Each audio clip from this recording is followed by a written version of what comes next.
Okay. Should be live. Waiting for it to come up on YouTube right now. Robbie, you've got your own stream going. Should be on Stark Raving Sports and Adam's channel, 5 Points Vids. As well as And That's Baseball. That's right. Those of you who don't know us, we have Robbie Hyde here to my left. Hello, everybody. How you doing? Howdy. I'm Bailey, otherwise known as Foolish Baseball. This is the pregame show, a home run derby between the three best humongous melonheads versus the three best Burlington sock puppets. It looks like it's going to lead off with, I believe that's College Burnout. Or is this Swingman? This is Swingman. He's a lefty. This is Swingman coming up first. It's 2-minute rounds. They get one timeout, and it's going to be just combined based on the teams. There's no sort of like knockout format here. First up is going to be Jeremy, a.k.a. Swingman. So Swingman used to be in the Baltimore Orioles system, and we just watched him take some BP earlier.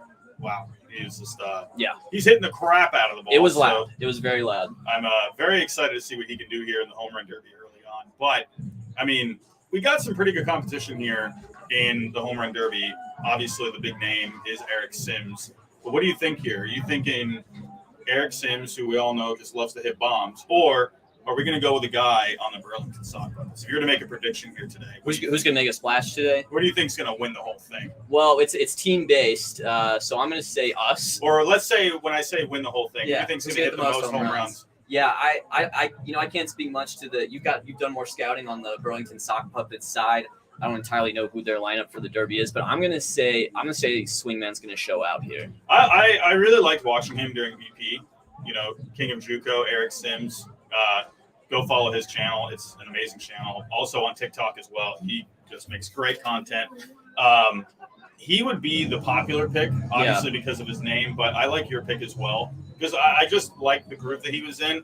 Also, we have College Burnout too for us melonheads here today. He had a good swing going on BP, but I don't know if the power is going to be quite there. Right. But Swingman, he hit a couple over.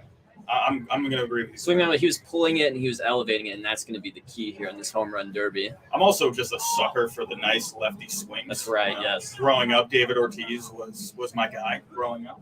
If you were to go back to home run derbies, what are some home run derbies that you remember? Sosa went crazy in Miller Park. That's I think one of the first ones I remember watching as a kid. Bobby Abreu had a first round where he hit about 28, and then Josh Hamilton, and then weirdly didn't Alex Rios go like back to back or something like that, or he won at least 1 year? Yes. Okay, Mike's talking to us. As you can see, we have a dugout cam here. So we're going to get some sights and sounds from the dugouts. It looks like Swingman's round is underway. Again, this is 2 minutes. He gets one timeout, and he's going to be decided by a cumulative total. Not quite. He's already putting some good swings on. Put some good swings. Hasn't hit one out yet. Came close. From our view here, it's going to be a little hard to see on the screen, but luckily we do have. Yeah. He hit one warning track, one that would have been gone if not foul. Getting back to what we were talking about, Josh Hamilton, that home run there was absolutely amazing against him. Yeah.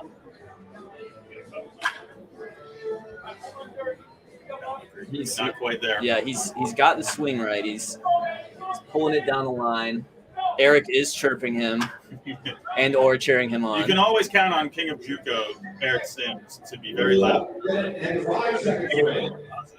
I think we're at the halfway mark on his round. 1 minute remaining, and they're calling the timeout. They've called the timeout. Looked good. Put some good swings on it. Just hadn't quite been able to get on the board yet. I don't think. He's a guy I would want to have on my team. I'm glad we have him on the melon. Absolutely. So this is actually good that we're doing this home run derby. What are you excited for most right now? Hey guys, I'm here with Erickson, King of JUCO. He's going to give us a prediction on how many tanks he's going to hit in this home run derby. What are you going for? Hey, we got 2 minutes here. We're trying to go at least 3 for the boys. Hit tanks or die. We're trying to get the home field advantage for the bros. Let's win a fucking ball game here, boys. Let's go. Home run derby time. Thanks, Jim. That's our dugout correspondent, Jim, there with the King of JUCO. Yeah, that's Jim Riley, Ball Cap Sports. If you're not familiar with him, go follow him. He has a good, solid day-to-day baseball news channel. Again, if you're just tuning in, this is the pregame show. This is the home run derby, which will decide home field advantage. As I believe that's 1 on the board for no wait, we're up to 3. We're up to 3 on the board. So a really strong round from Jeremy to get us going here. There was Mike of Stark Raving Sports walking in. Yes, that's a cameo appearance. That's an Easter egg. We're gonna have a lot of cameos. And there we go. So he heated up right there. We got 4 home runs on the board. 4, I think, is a good showing. And he finishes very strong. 4 home runs. So it looks like now. I don't know if we'll talk to him or not, but obviously this is an unbiased broadcast, right? So we're just trying to analyze it however we can. We have no rooting interests in this game, and we're just going to do our best to give you objective information as far as what's happening. So this is the first hitter for the Sock Puppets. We know obviously these guys are very good. If you don't know the Sock Puppets, they're in the Appalachian League, which is it's a league for these guys coming out of college or still in college to get more recognition with the scouts, maybe trying to get drafted in the upcoming draft or just get more eyeballs on them. Okay, here we go. All right, we've got Swingman here. Just let us off with the home run derby and gave 4 for the effort. How you feeling? How was it out there? That's tiring, man. You don't train to hit 2 minutes straight, but other than that, I mean, I took that break. I had to regather myself, and once I got back in, I felt like I was able to lock in. But yeah, no, it was a lot of fun. I'm hoping we could pull it off. Balls, I mean, we got a little bit of a breeze in, so you really got to hit them pretty good today. Is 4, you happy with that? Is that what you were looking for? Or how you feeling about the number? I mean, I was really hoping for like 6 or 7, but it is what it is. Let's see if the other guys can pick me up here. Now, Eric gave us a pedestrian 3. Is he sandbagging us here, or what do you think Eric's going to give us here? I don't know if him and the pitcher can get in the groove, man. He's going to be very tough to beat. That's the biggest thing. If he can't get in the groove, obviously it's going to be battle. But if he gets in a groove, he's going to be dangerous. All right, Swingman, thank you. All right, we'll be back with more from the dugout. All right, thank you. I did just see a question in your chat. Where's this being played at? This is in Burlington, North Carolina. This is versus YouTubers versus the Burlington Sock Puppets. This is year number 2 for the Sock Puppets. They had a very successful first year, a good turnout today with the fans. The Sock Puppets are pretty popular around here in Burlington. Mm-hmm. As of right now, he is only at 1 as of right now. Now, I was watching these guys in BP earlier. They're putting on a show. It's honestly pretty incredible when you watch these kind of players like up close and personal, because they're just, man. Adam may have something to say to us. Adam, what do we got, Adam? Are we coming in loud and clear? Adam is frozen. Yeah. Adam, if you can, try to grab the mic too.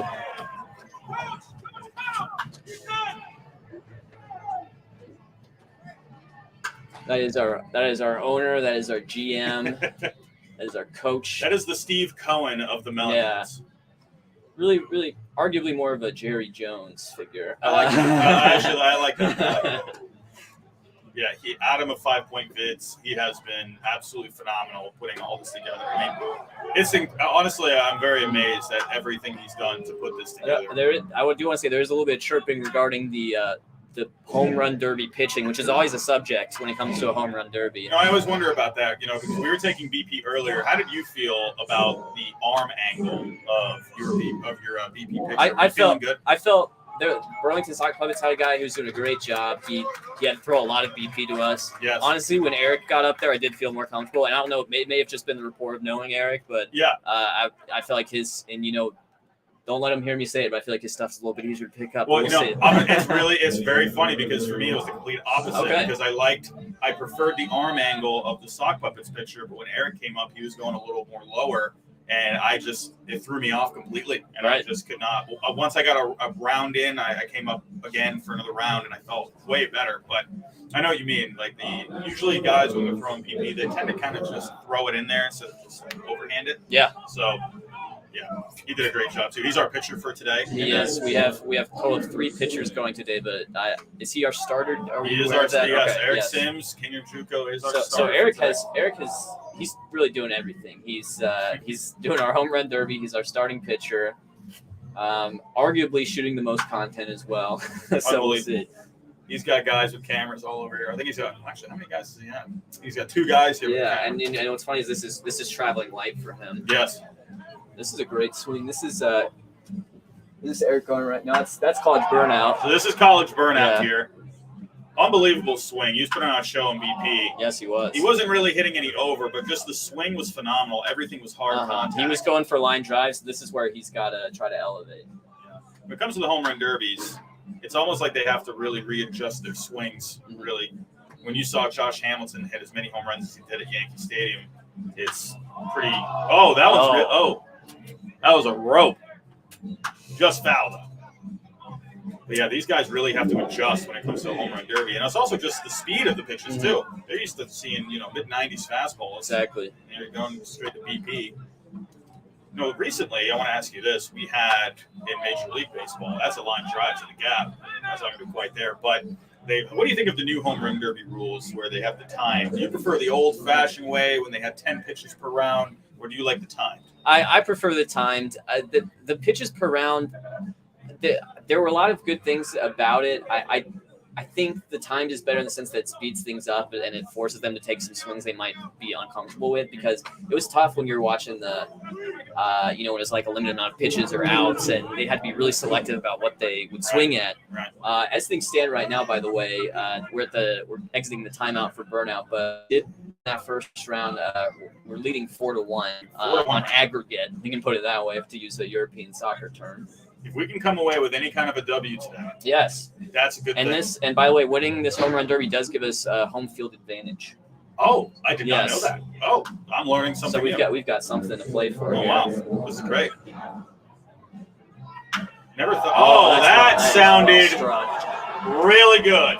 That is gone into the trees. That is our fifth. Our 5th home run. That. College Burnout. That was easy 400. Just exploded on that one. Put a great swing on it, and every home run we can get just pads our lead a little bit more. So everything is just so key right here, especially last few seconds of the round. And like the name says, College Burnout, he did play college baseball. He's a very loose guy in the clubhouse. He was just trying to have a good time. You can tell he played some baseball. Counting it down. 6, 5, 4, 3. Got under it. He's got one more swing in him. Let's see it. No, that's it. There we go. So as things stand, we've had 2 of our hitters go up. They've had 1, but the score is 5-1. With the Bros leading the pros. I'm going to be honest. I'm shocked that we are right now in the lead. I assume we're going to get an interview with College Burnout here in a second. Yes. We'll keep an eye out for that. He's going to be coming. If not, Eric, who is our next hitter, that will probably be electric. Everyone's going to have their eyes on King of Juco. And you know him. He is just going to go up there.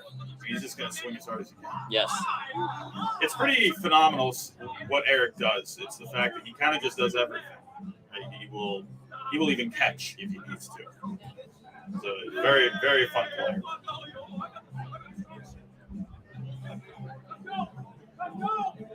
As you can see, the sock puppets. They are lined up. All on the field. I love the camaraderie. I always love that. Well, they're going to need a big round. They're trailing 5-1 at the moment. They're going to need a very big round here. Do you think in this situation they're maybe feeling the pressure a little bit? I think they have more to lose, as I'm going to undo. I want to make sure. There we go. Make sure I don't get myself canceled. Yeah, let's do that. All right, we're here with College Burnout. We've got one. We got one. We're tired, but we're feeling good. How you feeling all together? I feel like I hit some balls hard. The name of the game is not hitting it dead center when it's 400. Yeah. But I grew up a line drive gap to gap guy, so it's like it's in my blood. But I think I had some 100 EVs out there, so it's really all we're going for. Came out, did some dragon shit, and really just wanted to save the juice for the game. I'm not even winded. All right, 5-1. We are ahead. Is that going to hold? That is going to hold. We got King of Juco. As much as he's, a fat fuck, he's good at hitting home runs. Respect to the king on that front. So I think we got it locked in. I think I was really the weak link, and I hit 1, so that's all we needed. I've got as much as the other team altogether. So the team has 5 right now after 2. That's what matters. Good job out there. Thank you. All right, thank you. They took their timeout fairly early in the round, it felt like there, hoping to sort of regroup. And that one was very close. They're really getting into it because I think they're feeling the pressure. And as I was about to say to your comment earlier, that one's hit really well. That's deep to left. And that is gone. That's going to make it 5-2 in this derby. Let's see if they can keep up the momentum. Yes. That one's hit pretty well, too. That one was well struck. That was off the wall, just misses. That's about as hard as you can hit it without it being a homer. He's starting to maybe get into a groove here. Maybe they are feeling the pressure. I feel like we've got nothing to lose here. That one's hit deep. And that is gone. That's going to get 5-3. 5-3. The sock puppets are coming back here. Yes, it is going to come down to the last round for sure.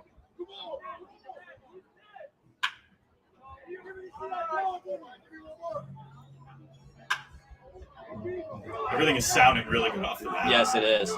Again, if you're just tuning in right now, this is your pregame show, the Home Run Derby to decide home field advantage, with the game to follow soon after.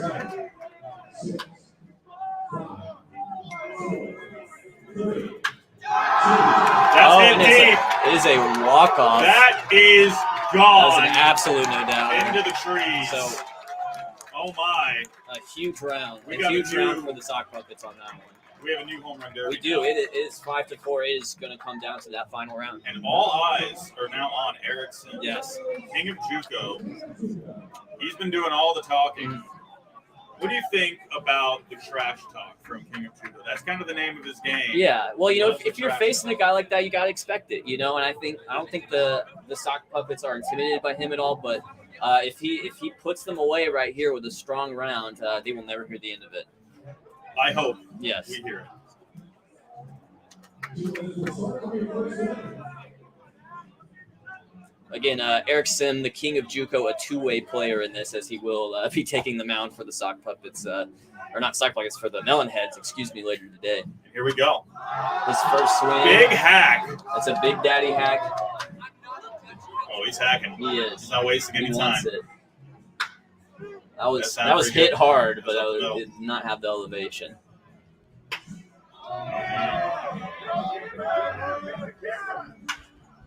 Now could we maybe thinking the pressure could be getting? Yes, I would be calling a timeout soon here if he doesn't get one. I would call a timeout. Yeah.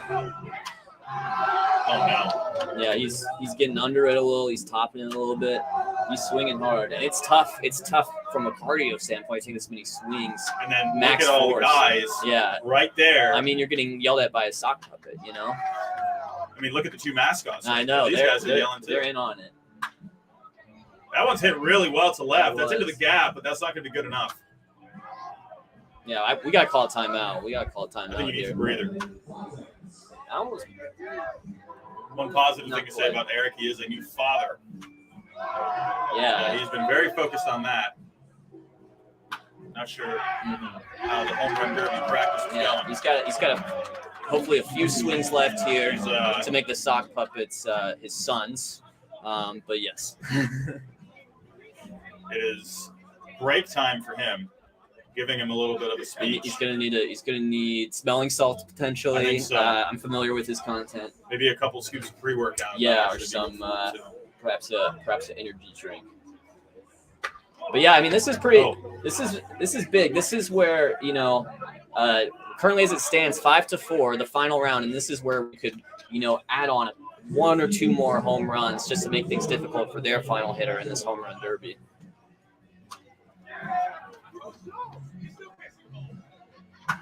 Oh, that one's hit deep. It's down the line.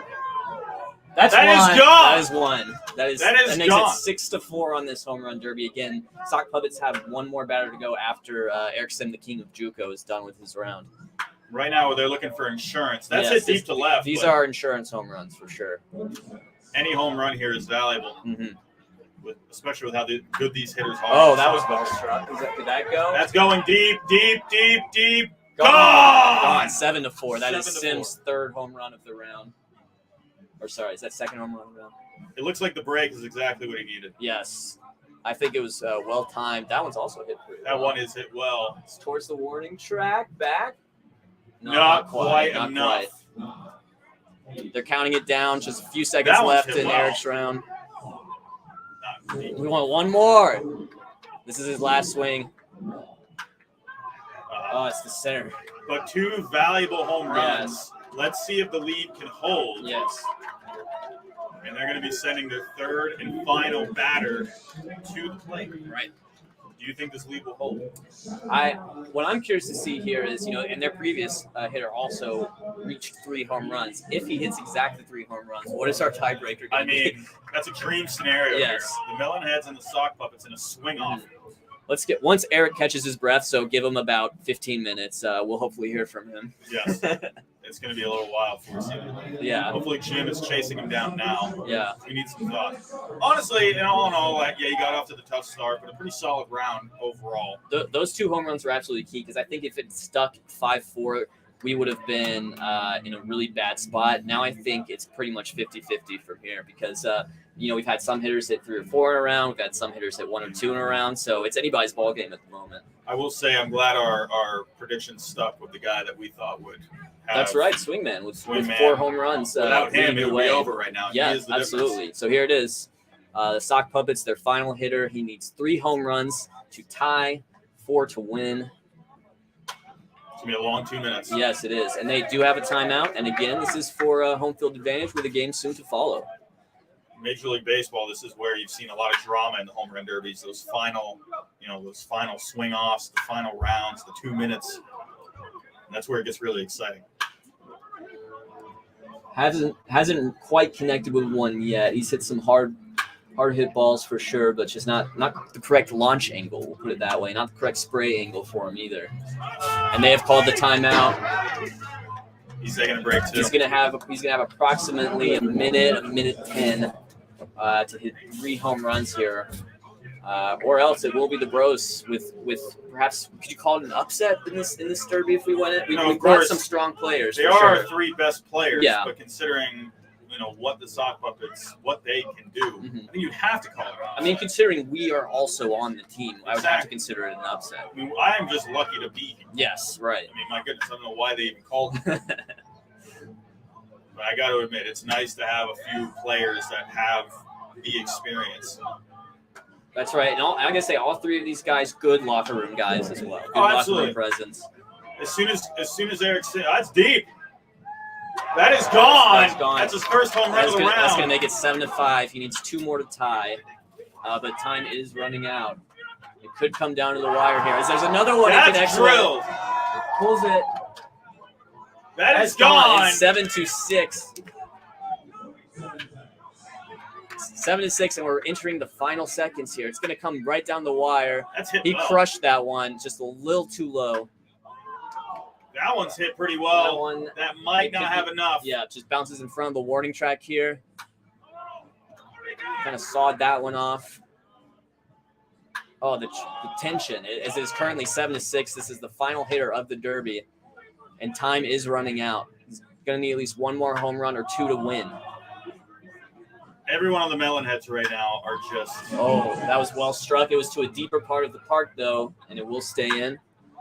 That one's hit really That well. one, yeah, he's hitting these hard, but just the launch angle and the spray angle, you got to get it right.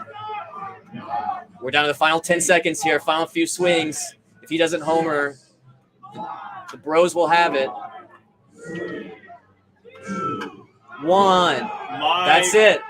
That's it. What? And the bat goes flying on the final swing. The Bros have knocked off the Pros in the home run derby. I mean, we've seen some upsets in baseball history, but I think this has to be up. Yeah. So in the 87 Twins, they won a World Series with a negative run differential, and I would say that's about where we're at with this team right now. This is huge. I'm in shock. I can't believe it.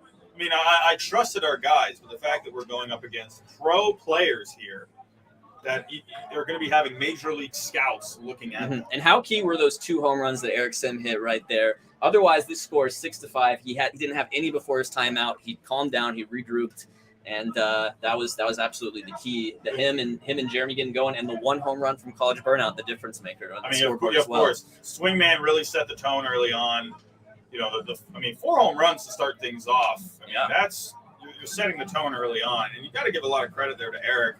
we really had that brutal start Mm-hmm. to that round. And he regrouped after, got a slap on the back, had the drink, and got to give him a lot of credit there for regrouping. But unbelievable that now the Bros have home field advantage Yes. in Burlington. And we do have an interview coming up. We have an update from the field. We just won the home run derby. So Let's go. And they're going to trade us home field advantage, but we're going to get a 2-run advantage to start. So they're spotting us 2 runs, but we still bat first. So change the overlay to say Okay. You want that? Yeah, so that's a big W for us. Absolutely. Unbelievable. Yeah. All right, 2-0. Now we just got to hold the lead. Let's go.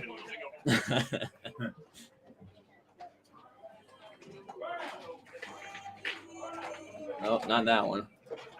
That one. What did he mean when he said 2-0? I have no idea. I don't know. Do we have a 2-0 lead to start off the game?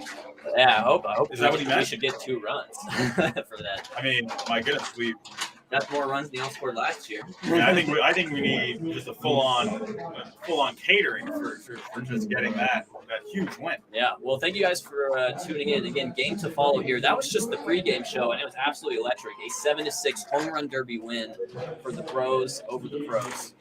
I mean, the fact that you just had, I'm still processing the upset. I mean, that's just crazy. The fact that last year the Sock Puppets, when we were playing against them last year, these guys were just hitting bombs all over the place. So I'm thinking it would be an easy win for them, but it really helps when you have guys that have that experience, whether they played in the minor leagues or even made it to a major, possibly close to major leagues, didn't quite get there. It's very valuable to have a few guys like that on the team. They are announcing the starting lineups right now. I will announce the starting lineups on stream as well. If I can pull them up just a sec. Leading off for the Bros is going to be Giraffe Neck Mark, the second baseman, followed up by Jeremy Swingman, who just saw hit 4 home runs in the Derby. He's our DH. Eric, our pitcher, also batting third for us. There's RBT showing out for the dugout cam. Nick will be our first baseman. Chasing catcher, he's one of the Rangers. And Cole at third base. Adam at shortstop, our owner/GM. We've got RBT in right, Jacob in center, and then Starcraven Sports Mike in left. This is, I believe, a 10-man batting order, which you don't see very often. Not very often. It's unorthodox for sure. We're going to see how it pays off. And then we're going to eventually get a couple of pinch hit appearances. Right. We'll eventually get into the game. What we're doing right now, you can view it as the minor leagues, you can view it as purgatory, but eventually we will get called up by a higher power, and we will get 1, maybe 2 minutes. How are we going to get that call? Are they going to I talked to Adam about it. He said he was going to send something. So we'll see. that messenger coming? For the Stock Puppets, I just want to read off their lineup here as well. So playing center field, we got Fator playing in center field. We have Gates playing in right field. McGirt playing first base. Mallory playing left field. Applewick is playing third base. Walker playing in catcher. Zama is the designated hitter today. Holloman playing second base. And Russell playing shortstop. Nate here is the starting pitcher. What are you thinking here about the chances after seeing, getting off to a good start here in the home run derby? Do you think there's any shot? Now we got to play a real baseball game. Right. We have, home runs. That's great. What do you think about an actual game? Just some defense, just live pitching. Do you think the Bros have any chance? I think we've always got a shot. And I think they are doing the national anthem right now. They're going to let them play out. It's on the impending game.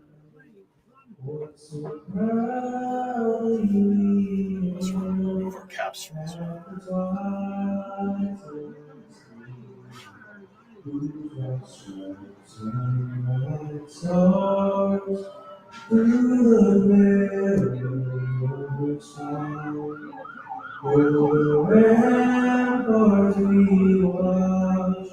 We're so gallantly streamed, and rockets red flame, the first in air,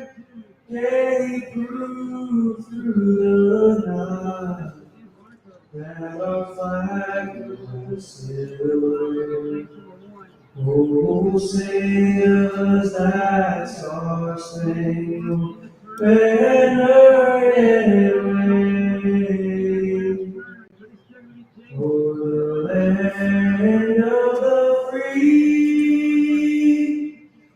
and the home of the brave. Game on.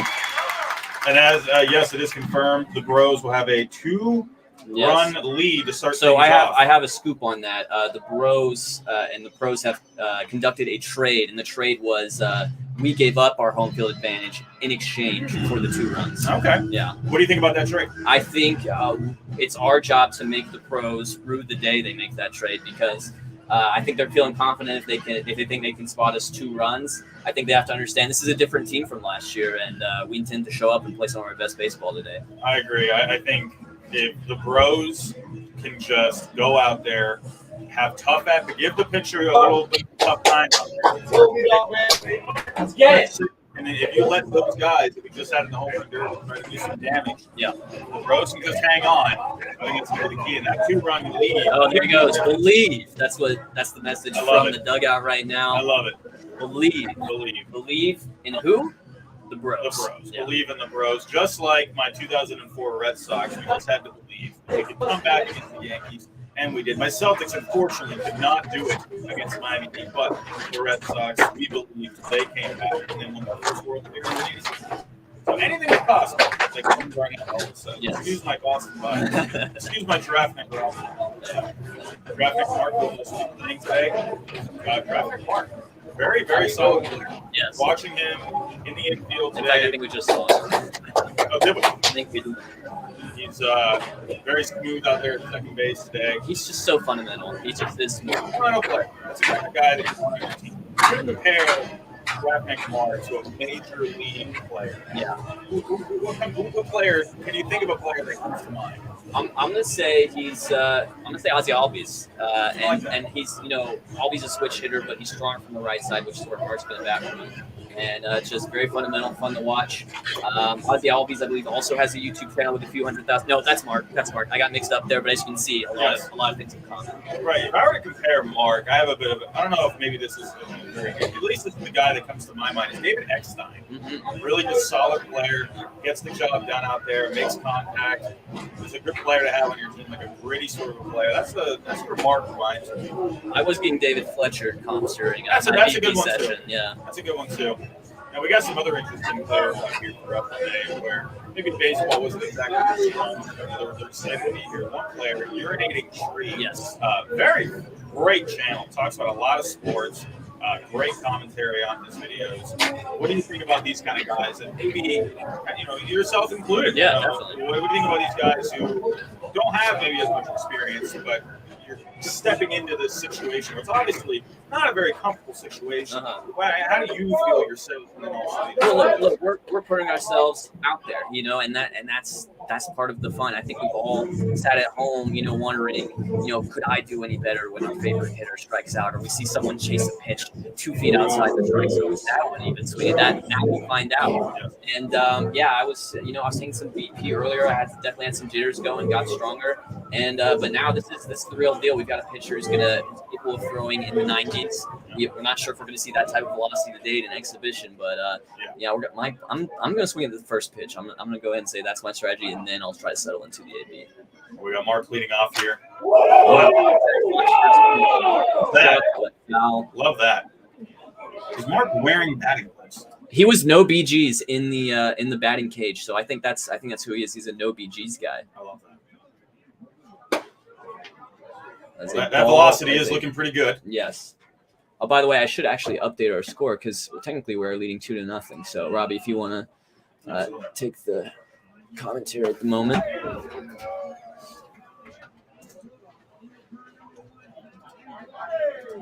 Apologies on that. Oh, big swing and a miss there from Mark. And that's going to be strike 2.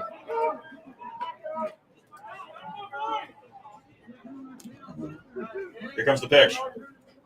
Oh, looks like he checked his swing. Mark stays alive. And we're at a 2-2 count here for Mark. Oh, no. It's a strikeout. Oh, sorry about that, everyone. I'm a little behind here on my stream. That is strike 3 for him. Caught looking.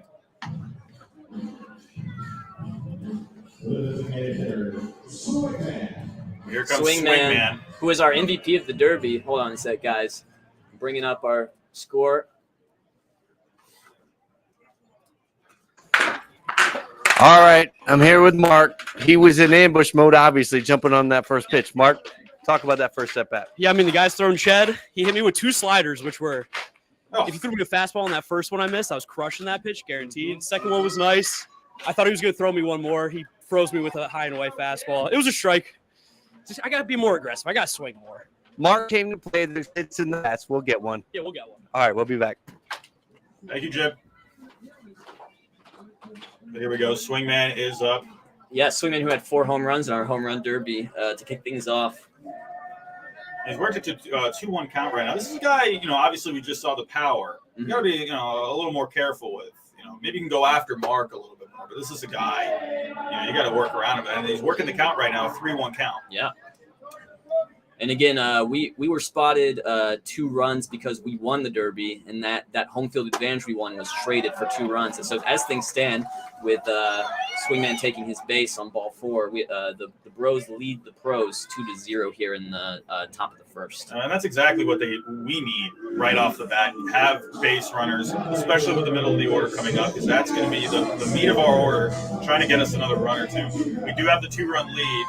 But now we're looking for as much insurance as possible. Now, King of Juco was also in the Derby for us. He hit 2 home runs for us. That was absolutely key. Can he hit a 2-run homer here? Oh, and it gets away. And he moves over to second. Yes, and all of a sudden we have a runner in scoring position. My one goodness. Out. And all you need is just a base hit here, and then you could have yourself a 3-0 lead. Yeah. What we saw with King of Juco really heated up in the second half of that round. Mm-hmm. Could he bring that momentum here? He has the advantage of the count right now. He's up 2-0. Pitcher here is struggling a little bit to throw some strikes. Mm-hmm. Perhaps he's intimidated by Eric's newfound fame. It's very possible. I would be intimidated. 3-0. 3-0 count. First base is open. That's got to be on the pitcher's mind. I'll give a lot of credit to Mark for really going after him, trying to set the tone. It was a strong at bat. Not the result we wanted, but it was a strong at bat for sure. Basically said we're here to play. Yeah, and that's well it. Struck. That's a base hit. And that is through. And Swingman will rounds. stop but at he's gonna... third. We'll have runners at the corners with 1 out. Again, totally unbiased broadcast crew here. We're the most unbiased broadcast. No clear rooting interest in this one. Just hoping for a good game of baseball. We are right down the middle. Mm-hmm. That was a very, very solid piece of hitting there from King of Juco. Who's up right now? I believe this is Ringer. No, is this College Burnout. Oh, and Mike likes it. Yeah, that's right. An early rally. Mike loves the camera. He loves the camera. This is College Burnout. This is Burnout, yes. You can tell because he's number 420. That makes him pretty easy to spot. What exactly does that mean? I don't really know the lingo these days. Yeah, I think it's like 69, but just about 6 times more than that. I'm not really sure what that means either. Yeah, well, I'll tell you when you're older. Thank you. I am just hitting puberty lately. Yes, yeah. I'm still hoping for my growth spurt, personally. I think I'm hoping for like a late 20s growth spurt because 5'6" right now, it's not quite cutting it. You're doing better than me. I'm looking for a late 30s. But we saw, even though maybe the power in the home run derby didn't really translate to many he's a line drive gap-to-gap hitter. That's who he is fundamentally, and that's exactly what we could use here with runner in scoring position. And if he gets it right into the right spot, King of Juco. That was a tough call strike from up here. Just to me, it looked outside. It did look a little outside, but hey, it's the sock puppets. Maybe it's a college strike. They got the home field now, and hey, sometimes you're just going to get those calls. But here we go. We have the Ringer coming up. Very good channel over here. He's playing catcher for us today. A little more on the quiet side. No, he's actually from the Ringer. No, oh my! Yeah. Yes. I was gonna you say. You would know that as a Boston guy, I assume. Yes. Oh, hold on. We got an interview here with College Burnout. What'd you think of the call? Yeah, Burnout. What's up with that call? What happened there? You know, I'm going to be honest. If he thinks it was a strike, then, you know, whatever. I don't know why that dude's starting me off speed. I mean, I take that back. I fucking get it. I'm an animal. I'd start me off with anything that's not straight. But at the end of the day, you know, it's 1AB. I'm not worried. You know, the best in the world bat 300. They go to the Hall of Fame, and I'm better than all of them. So, you know, not too stressed. Pitcher scared of you. Pitcher scared of you. Starting off at that bat like that? With a fucking apex predator in the box, would you throw a first pitch fastball? I wouldn't. Never. All right, we'll be back. There's the college burnout. Humble as always, gracious in defeat. Always have an entertaining show. Just a high character guy. We know he's going to be rubbed up for his next episode. Can I just say right now, just as I've always wanted to say, Deuce is wild in Burlington, North Carolina at the moment. 2-2 count, 2 outs, 2 runners on, and the Bros leading 2-0. It's full of great moments here today in Burlington. That's ball outside. That's going to run the count to full. The Ringer is quietly having a good at-bat here. Yes. In BP, there wasn't a and lot he's of our talk. catcher, I believe. Yes. Right? Not a lot of talking from him in BP. He was No. very focused. Wasn't really into, you know, like the King of JUCO method Yes. of talking to everyone. Well, we got different approaches. Oh, it's a called strike to end the inning. It looks like maybe that was at the letters. I would call that too close to take. Yeah, it was a little, I'd have to see a replay. Unfortunately, we're not that tech savvy here. Yeah. We're not going to have the replay. So we'll have to see if that is going to be his one and only inning. Mm-hmm. We got to remember here, these guys are getting ready for their season. They're not going to be coming out here, you know, throwing 7 shutout innings. We'll have to see how many pitchers they do indeed use today. Yeah. This is a bit of their spring training here today, because they have their season starting up next week. We are watching some of our bros take the field right now, and I think the defensive component of this team is going to be really key for us. We're going to have to, you know, there's going to be balls put in play. We're just going to have to not make big mistakes. I will say this here with 5 Point Vids. He was playing some shortstop in BP today. And wow, very smooth out there. Mm-hmm. He has been really putting the work in this past year. He was very determined coming in here today, very serious. And watching him at shortstop, he was really making a couple of pretty good plays, good throws as well. What guys are you excited for on the defensive side of things? I'm you know, I was out there doing some infield outfield with RBT over there in right. I'm excited to see what he can come up with. He's I would say a fan favorite around here. I think a lot of people are here to see RBT play. And you know, the thing is, he was a little nervous, but when you're nervous, the ball will find you, and that's going to be something to look out for here. With RBT, unfortunately, he did have a couple of balls get by him in the outfield, but he's just getting warmed up. He's got to work out the kinks. Remember, he's a Madden guy. He's a football guy. That's right. This is not his number one sport, but I know he is ready to play, and he's ready to make an impact out here. Look, if you need someone who can return a punt for a touchdown with like a center, he's your guy, you know. I agree. And so I hope those skills will transfer to the outfield. Sometimes, you know, we've seen some great football players, you know, also play the sport of baseball. That's right. You know, Deion Sanders is the first one. Bo Jackson.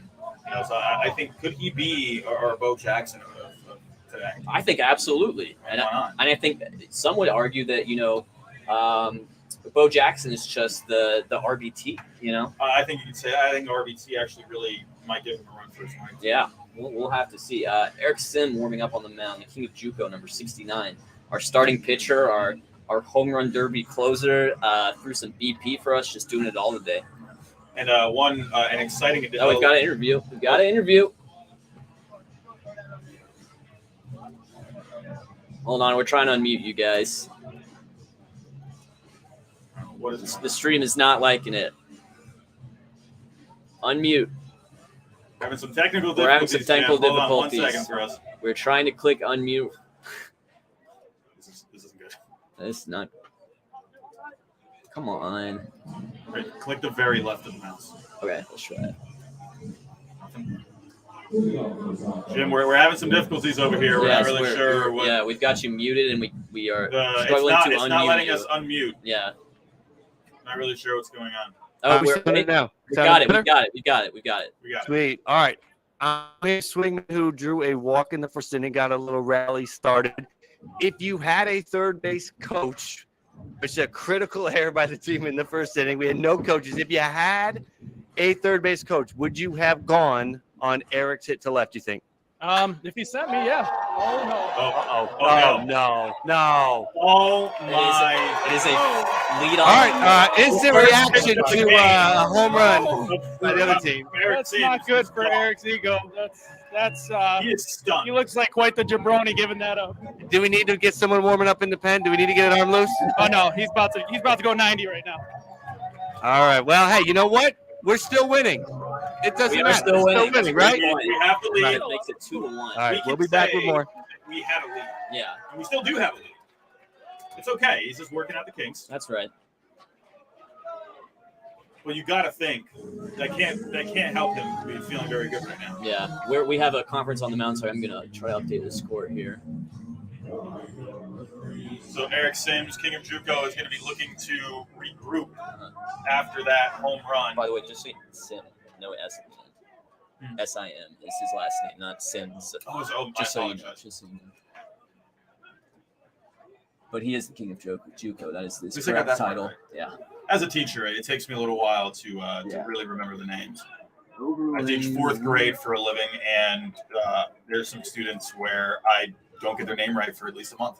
So, honestly, the fact that I only botched it that much is actually a compliment. That's a to him. win for you. And more of a compliment to Eric.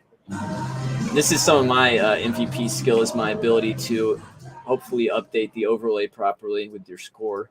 And thank goodness you're here, because if this was me, there wouldn't be a scorebook. So Let's I'd be sitting here like the potato I am. bam, bam. Come on. Bam, bam.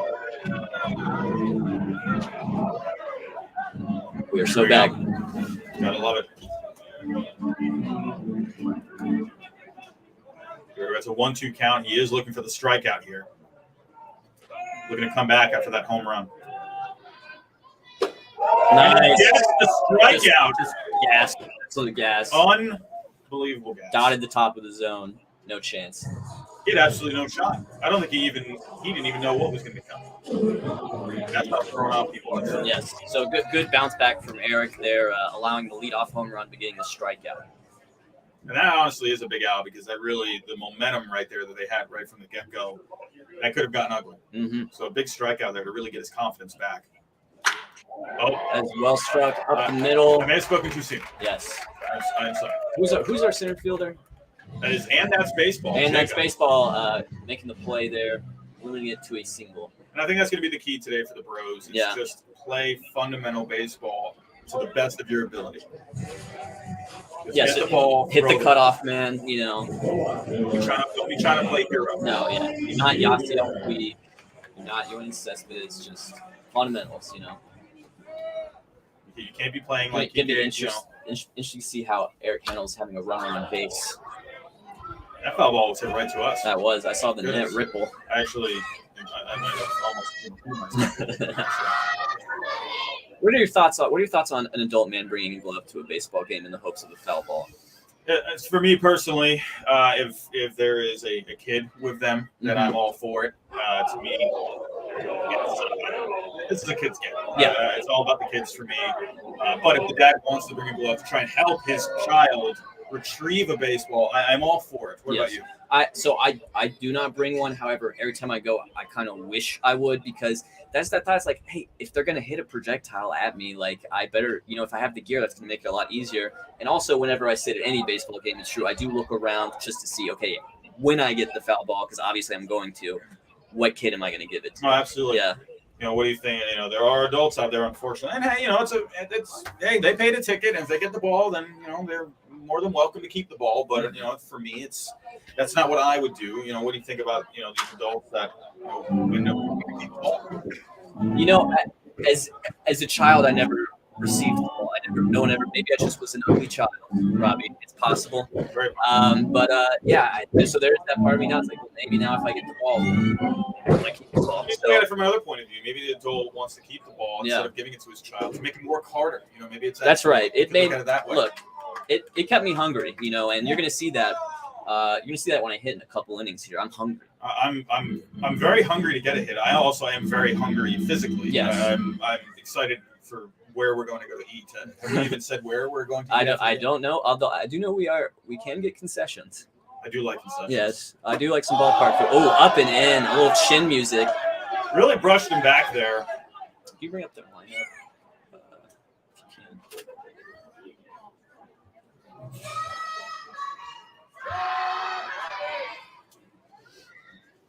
Right now, I believe This would be their fourth hitter. this is Mallory up. This is Mallory, their left fielder. Big swing and a Big miss. swing. And that's strike That's a three. strikeout. So that's two strikeouts for Erickson.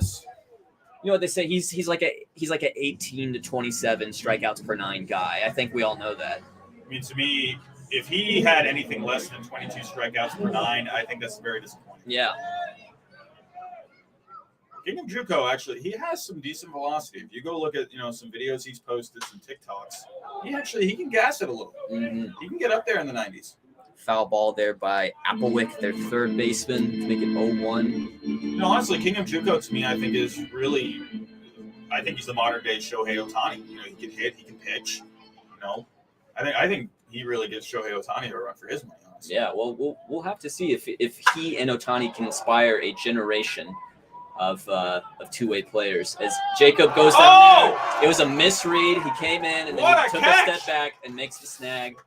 Unbelievable catch. We exit with a 2-1 lead in the first. And that's baseball. And that, folks, that's baseball. What a great name. Unbelievable catch. Willie Mays, if he was at this game, yes, he would be standing up and just giving a round of applause. He wouldn't stop clapping for about 2 innings. I would say that was actually better than Willie Mays' catch.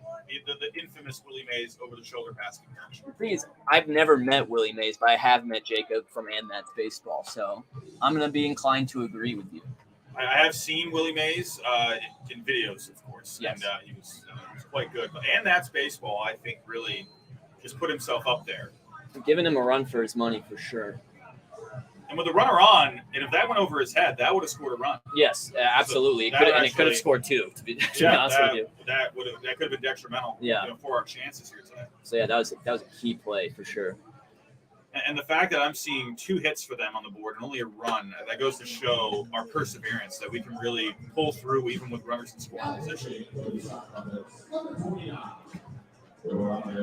And here comes King of JUCO. Jim has the interview ready. We're going to unmute here. Let's take a look at what's going on down here in the dugout. All right. Eric's out here striking out professional hitters. How you feeling? Two jabronis will smell ya. They give up a tank first pitch. I'm not going to lie. I was pretty rattled, but you know what? Came back. We're still winning. That's what we're doing. Protect the lead. Protect the lead. Hey, baby. Here's a real hero right here, baby. Let's go. That's right. All right. Great interview from Jim there. Electric stuff from the King of JUCO as always. He's always sort of cutting a wrestling promo. That's sort of his job. And honestly, I think if WWE saw his talent, I think he could be a professional wrestler. RBT likes it. The team's feeling good after that inning. It really is a feel-good start to the day, and honestly, I'm really jazzed up right now. Yeah. Even more so than Jazz Chisholm. But is this a new pitcher? I believe it is a new pitcher. It's his last name is Evans. So lefty, very good, very good. Let me get the scouting report here. So he is from the Bronx. He is a lifetime Yankee fan. He actually went to the parade when the Yankees won the World Series in 2009. We were just talking to him before the game, and honestly, the amount of love that he actually has to the Yankees he wouldn't stop talking about the Yankees before that. He said how much he just hated the Mets. He loves Steve Cohen because he thinks Steve Cohen is great for the game. But this is one of the top left-handed pitchers coming out of New York from a couple of years ago. He's got great stuff.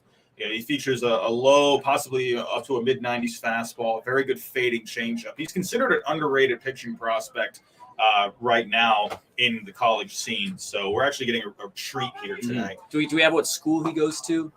He did go to Chipola College. That's a powerhouse when it comes to producing talent. Mm-hmm. But he will be going, I believe, to Southern Georgia University. I apologize. Georgia State University this upcoming year. As you can see here, just the action on the fastball off the bat. It's a very athletic delivery. He is a very athletic player, and honestly, a very gracious player too. When we're talking to him, a good head on his shoulders, very easy to talk to. He just that's well struck, and we've got a single, potentially 2. Nope, just want to hold it up. Oh, there's some hesitation there. He's safe at second. I didn't catch who that was. It may have been Adam. Was that 5 point? That was 5 point vids. Sorry, we're so focused on the pitcher.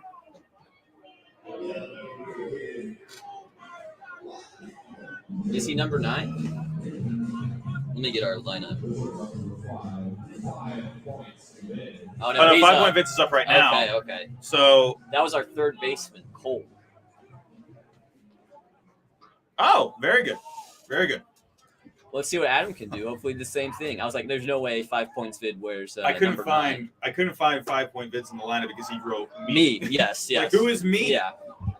We apologize to all the 5 points vids fans out there. Hopefully he can just repeat the feat done by our third baseman not a moment ago. My potato brain, I'm like Anchorman, where he saw the question mark and he read it in a question form, even though it was a typo. If I'm seeing me, I'm thinking, who is Mr. Me?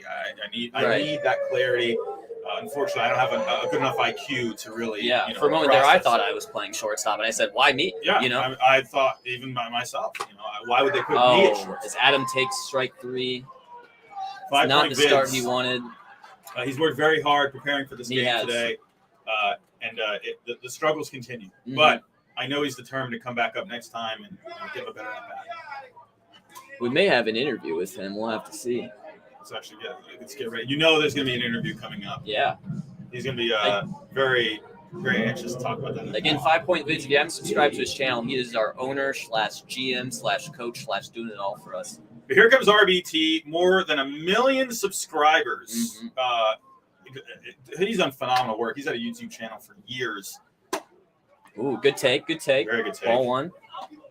At least he can say now, even though baseball is not his main sport, he took a ball, and that really shows the play discipline from him. Ooh, okay, I thought no words from Adam yet. Well struck by RBT. Oh. That you know what we call that in the biz? We call that a productive AB. I call that a productive AB. Yeah. And he hit it up. That's right. That's what you always want. RBT a ground out to second, but that will advance our runner to third. And honestly, what more could you want? What more could you want? That's what Major League Station Baseball. to station baseball. That's what Major League Baseball wants.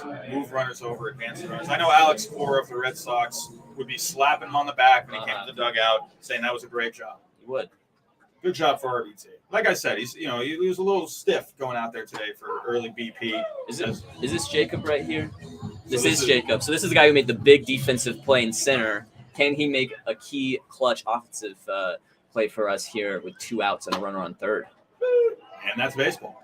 And that is baseball. And he's down 0-2 in the count. He'd really like to get this run in. He made a good amount of contact last year. I heard he drove one to center. Mm-hmm. So here's Evans with the pitch. Well struck, but foul, staying alive in the count. And the more pitches you see, the more the favorite just sort of tilts in the batter's direction. And that's baseball. Played throughout high school. And he had a pretty productive high school career. Ended up going to the University of Miami. I don't know who that was. Oh, That's RBT. That's RBT. And we've got a pass ball, and it's safe. Safe. And it's a run. It's a run for the Bros. And the Bros have taken a 3-1 lead. The sock puppets don't know what's happening. Yeah, we'll call that an RBI for Jacob, by the way, who could be the team's MVP at this point. RBT driving that runner over to third. Yes. How key was that? That's an MVP performance in my opinion. Absolutely huge, as the humongous Melonheads lead 3-1, and there's a strikeout. But hey, we got what we wanted. We had the runner on third, got him home, and the score will be 3-1. As that will change the scoreboard now as we move on to the bottom of the second. Sock puppets here. You got to be thinking, going back to the dugout, what is happening right now? How are we down? They have taken one on the chin here, and they're going to have to find a way to regroup here.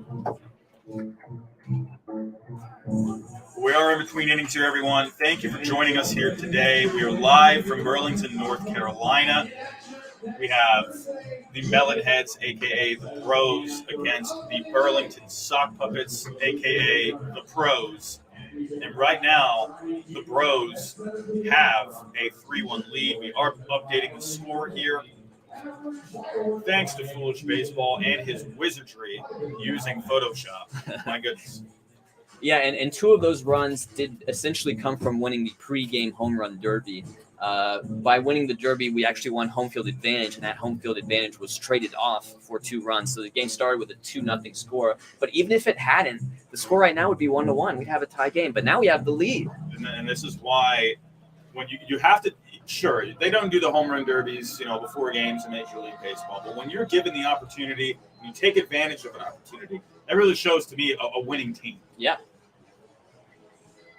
I mean, this is you played in this game last year. This is a much stronger start than we saw last year. I mean, we're the most improved team in the league by far. Oh, sure. I agree. I think we need to actually be in this. We've got an interview here. Here we go. Urinating Tree, Jim, Ballcap Sports. What do you got for us? Yeah, so want to talk to Tree here. We've got now. So the game. Little technical difficulties there for Jim and Tree. We'll have to wait for a moment. So you know what I'm going to say? We're back. We've come to play. We have come to fight. And we are going to kick some, well, I can't really say it because there's family-friendly channels here. But We're going to kick some ass. yeah, okay, I'll say it like that. I'm trying to be professional and coy, but I get it. I understand. But you know what? We're coming. We're coming. Let's go. We got the lead, 3-1. More runs coming. All right, thank you, Jim. You heard it from Tree himself. We're here to play. We're here to fight. We're here to win. We're here to kick some batootie. Urinating Tree, always with the motivation. You gotta love it. Will he be the most productive player out here? I'm not really sure about that, but the words are going to be productive. I do want to say, and I don't know if you witnessed it, Urinating Tree broke a bat in BP. He did. That takes grown man strength. Right. That ball is not coming in hard. He was just generating a lot of power, and that bat went on his final swing with BP. Yeah, that was not on the stream, unfortunately. It was a great moment. Yes. When you're breaking a bat like that, that really just shows you're here to play and you're here to hit. No matter what your skill level is, you're going to give it all you got. And he broke the lumber in half. And actually, the face that he had, he looked a little scary, honestly. Yeah. It looked like something woke up in him. And sometimes all you just need to do is break some lumber. That's right. Here we go. King of JUCO back on the mound, hoping to hold this lead. And who do we have at the bat here for the Burlington Sock Puppets? For the Burlington Sock Puppets here, I believe we have their designated hitter, Lizama. I do not have their numbers. It's a ball inside 2-0. We're in the bottom of the second here. The Bros 3, the Pros 1. I didn't hear the announcement over the intercom. There's a good Ball is swing going to there. be foul, and it will be out of play. 2-1 count. One thing I always love about being at a baseball game is the music playing. What were some of the favorite tunes that you heard at baseball games? Yeah, I mean, we just heard Van Halen's Panama. I mean, that's some great, 80s hair rock. What I always like is when a hitter's walk-up song is geographically in keeping with their team. If I go to a Braves game, I want to hear you walk up to some Outkast or some Future or someone like that. I remember Mark Canna, he was walking up to Mac Dre in the Bay Area, and I was like, that's perfect. Like, back when he was playing in Oakland. So I think that's good. If you're looking for a walk-up song, we want to hear some geographically appropriate music. And my giraffe Nick Robbie would still say Sweet Caroline to this day. Yeah, that's fair. Or you could come up to some Dropkick Murphys or Ooh, that might be a sneak peek. That actually could be my walk-up song here today. Shipping up to Boston, Jonathan Papelbon vibes. Yeah. Here we go. He's working the count here. It's a full count. King of JUCO looking for a big strikeout here. Remember in the last inning, they got off they had the home run to start things off. That's right. And he's really settled down into this game since then. Full count, and it He will lost be it, a walk. unfortunately. But he's proven he can pitch well with runners on base so far in this Absolutely. game.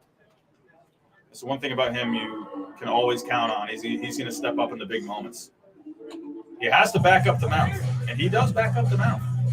He doesn't just talk the talk. He walks the walk as well. So I apologize. That was Walker that just drew the walk. Yes, Walker, their catcher. This is now Lizama, their DH. So watching Lizama in BP, a pretty smooth swing from the left side. I mean, to be honest with you, every one of these guys have a smooth swing. It was pretty fun to watch them during BP. These are guys that they're playing in college right now. Some are early on in their college career. They could be later on in their college career, but it's honestly a treat. As much as we love baseball, we talk about it on our channel, seeing these kind of players, up close and personal. Yeah. And what they're here specifically for is to play some competitive baseball with the wood bat, perhaps in preparation of a pro career to come, hence pros versus bros. Yeah. And the more exposure they get, the better. It's sometimes all these guys need is just a set of eyes on them. So in North Carolina, they produce some pretty decent talent. We were just here yesterday. We had a couple of state championships going on, and there was actually one catcher playing, Luke Stevenson. Could be one of the better catchers in the upcoming draft. He's coming out of high school. So strike three. He got the corner. Yes, beautiful pitch. That was back-to-back called strikes for and he Eric was Sim. Absolutely frozen there on that pitch. Yeah, I would say the strike zone has been consistent, so you're going to have to be up there hacking, particularly if it's a little outside or inside. That's going to get called on you. This is not a StatCast pitch effects type strike zone. This is a little bit wider. Yep. And here we have Russell coming up there, or no, I apologize, Holloman, their second baseman, coming up here. Swinging at the first pitch, we've got that's a ground ball to third. Cole. And beautifully a clean done. Play. Cole to the college burnout. And there's the second out of the inning. Yes. It does advance the runner. But let's see. Eric very appreciative of the infield defense behind him and also the outfield defense as far as the play Jacob And made. we were talking about that today, playing good fundamental baseball. When they can just get the ball in the glove, good things are going to happen, and they're showing it early on. And here comes, now this is Russell, their shortstop, coming up. Very athletic guy. Watched him in the pregame warm-ups. There's a strike here, 0-1 count. Runner in scoring position, 2 outs. This feels like a key moment in the game, especially with a 2-run lead for the Bros. Momentum is a big thing, at least to me. What are your thoughts on just momentum in a baseball game? I mean, momentum, I like to watch some of their stuff on their channel. I like when they do sort of like the live ABs. And I think they've got a lot of subscribers coming. And was that a great play made in foul territory? We just had a great play. We can't see it from this angle. Yeah. I believe that is the third out. I believe that would have been College Burnout or our right fielder. I believe that was College Burnout playing first base today, making the play. Wow. They got very hyped up after that. Had the camera, and we couldn't quite see. And we could see here from the angle. Is that right? On the shelf. There, right? Just stay right there. Hold on 1 second for us, Jim. Hold on 1 second for us. Oh, okay, we know it. Yeah, if you hear him, just What's so funny about it?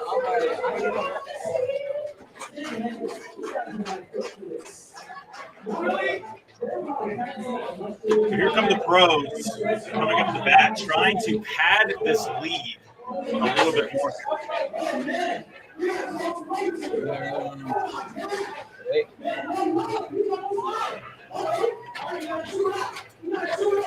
Looks like they're having some between inning games going on here in Burlington. I will say, last year I participated in the inflatable, I believe either inflatable dinosaur or horse. I don't remember what it was. Where basically you hopped on and you had basically a race. What's up, everybody? Yeah, we got Cole here. Cole's out here making plays. Double. Made it home on a wild pitch. That play, and you come for the MVP. Trying to do whatever we can to. Though your boy's old. Can you breathe in the mic right now? I'm dying. You ever work out too much and pee and your stomach hurting? That's happening right now, right this second. But we're just gonna pass this. We're gonna do what we can, and we just got this up. I don't care how it happens. The 3-1 lead. This is how. That's right. Nice to have you all. Thank you. Thank you. Again, guys, technical difficulties in the sense that we have a weak Wi-Fi connection, but you heard it from Cole. We're out here. We're playing hard. He says he's old, but he's going to give it his best, and he had a huge inning. He made the key defensive play, third base there. got on base, scored on the wild pitch, and that's been a difference maker so far. Honestly, my favorite part of that was, I couldn't really hear anything, and I heard the thank you. It really shows how polite he is. Yes. He's a very nice man. So glad that we have some polite people these days. Yes. That was a strikeout. I believe that was by Mike. Which I think resets. I think it brings us to the top of the order. If I'm. Yeah, but now we're going to the top of the order. Yep, that's right. Draft Nick Mark for his second AB. He was talking to me last night, and he said they threw him 2 curveballs to start, and now they've thrown him 2 sliders in this year's edition of the game. So he's really just looking for a fastball here, and he found it. Oh. Will it get through the infield? Oh, not quite. A nice play by the second baseman there. Mark I had a chance. puts the ball in play. It definitely had a chance. Their second baseman is very athletic. Yeah. And unfortunately for Mark, good. Sometimes just good defense takes away good hits. That's right. Howdy. What's up, boys? What's up? It's good down there in the dugout. Good energy. Yeah. Yeah. It's hot down there. They're feeling good.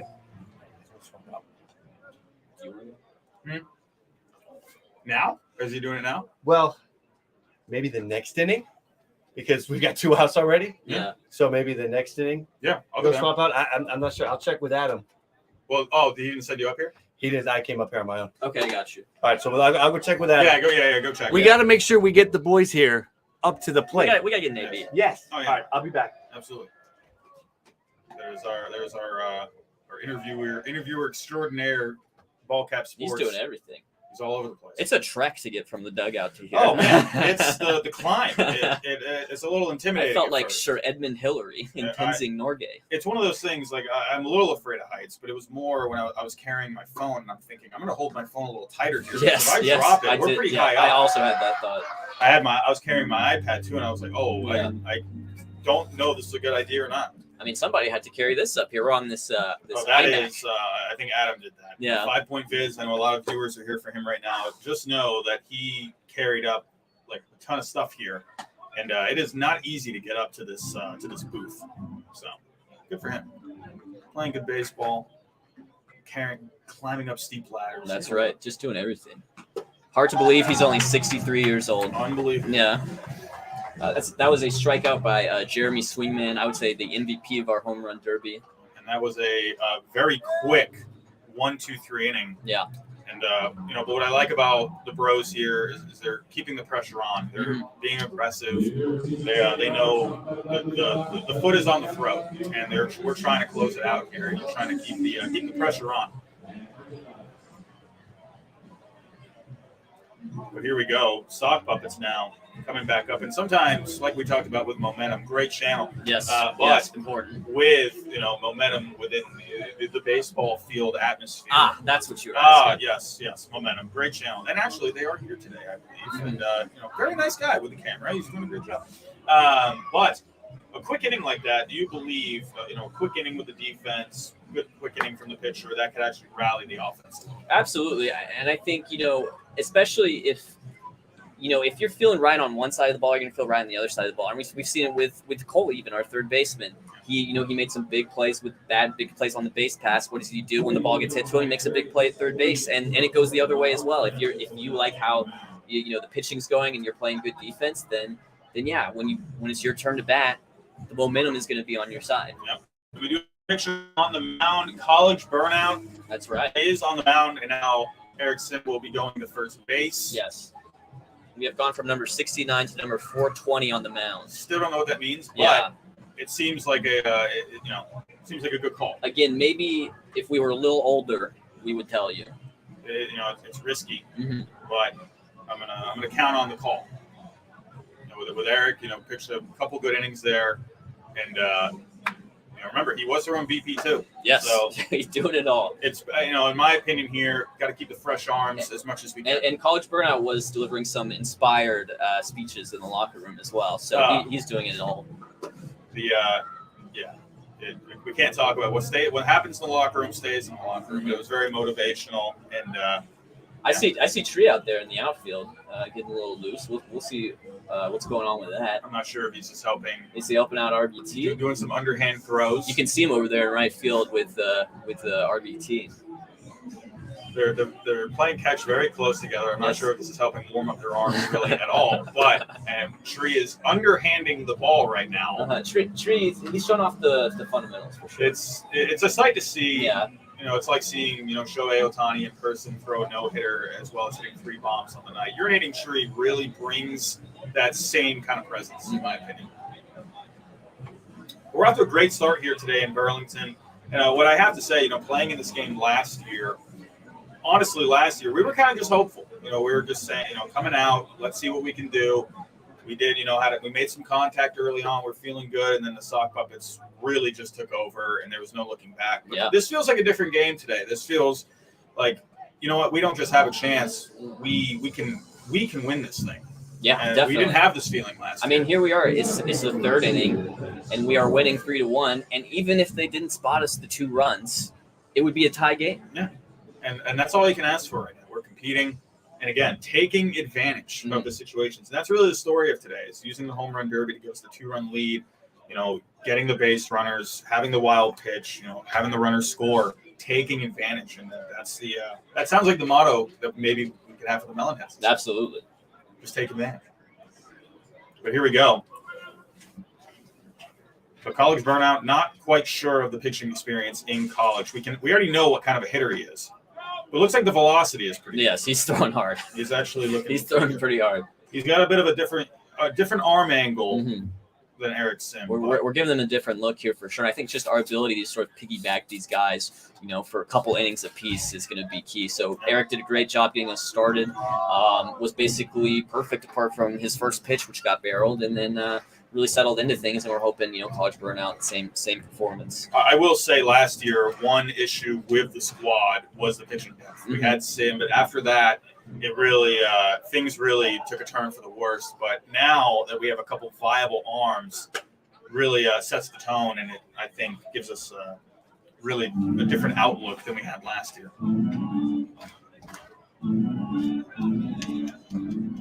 3-0 your count, as there's a leadoff walk for the Burlington Sock Puppets. While the velocity might look pretty good, command obviously is a big thing as well. So let's see if we can get it under control. I'm interested to see. I would love to see a 5 points vid Strathneck mark double play combo up the middle. So up next we have Sam Gates, right fielder here for the Burlington Sock Puppets. But yes, that does sound pretty entertaining if you ask me. The command is a bit of an issue here. We need a strike. The good vibes have been aplenty here early on, but some command will bring more good vibes here. Absolutely. We've got a runner going. Our ringer pops. It was a good throw. Just got a really great jump. The accuracy is there, but the pop time needs to be improved. Yeah, but that was just a great jump. That's okay. It's his first throw of the day, and now the sock puppets are taking advantage. Yeah, if they're stealing bases, they've got to be feeling the pressure. Yeah. They know they're down here, and they got to do what they can to claw back into this. They know this is a different Melonheads team than last year. We came to play. Unfortunately for Burnout here, the command has been an issue. Yes, that's right. Seven pitches so far, 6 balls. Sometimes you just need to work through these things. Absolutely. Oh, see, that has been called throughout the game as a strike. I'm a little surprised to see that. It looked like it could have caught it. Yeah. But, hey, sometimes you just got to deal with the cards that are dealt. So 3-1 count here, hitters count.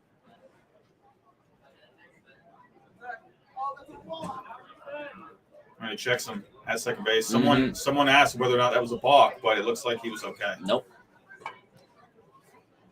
They're not covering him at second. They're not worried at all about him. And of course, we all know the rules of the balk. So it's very easy to see that when a pitcher does a motion to the left of the before and after, and then when he's in his stance and he's set and the runner, that's a balk. And we have seen balks up a little bit in Major League Baseball this year with the addition of the pitcher block.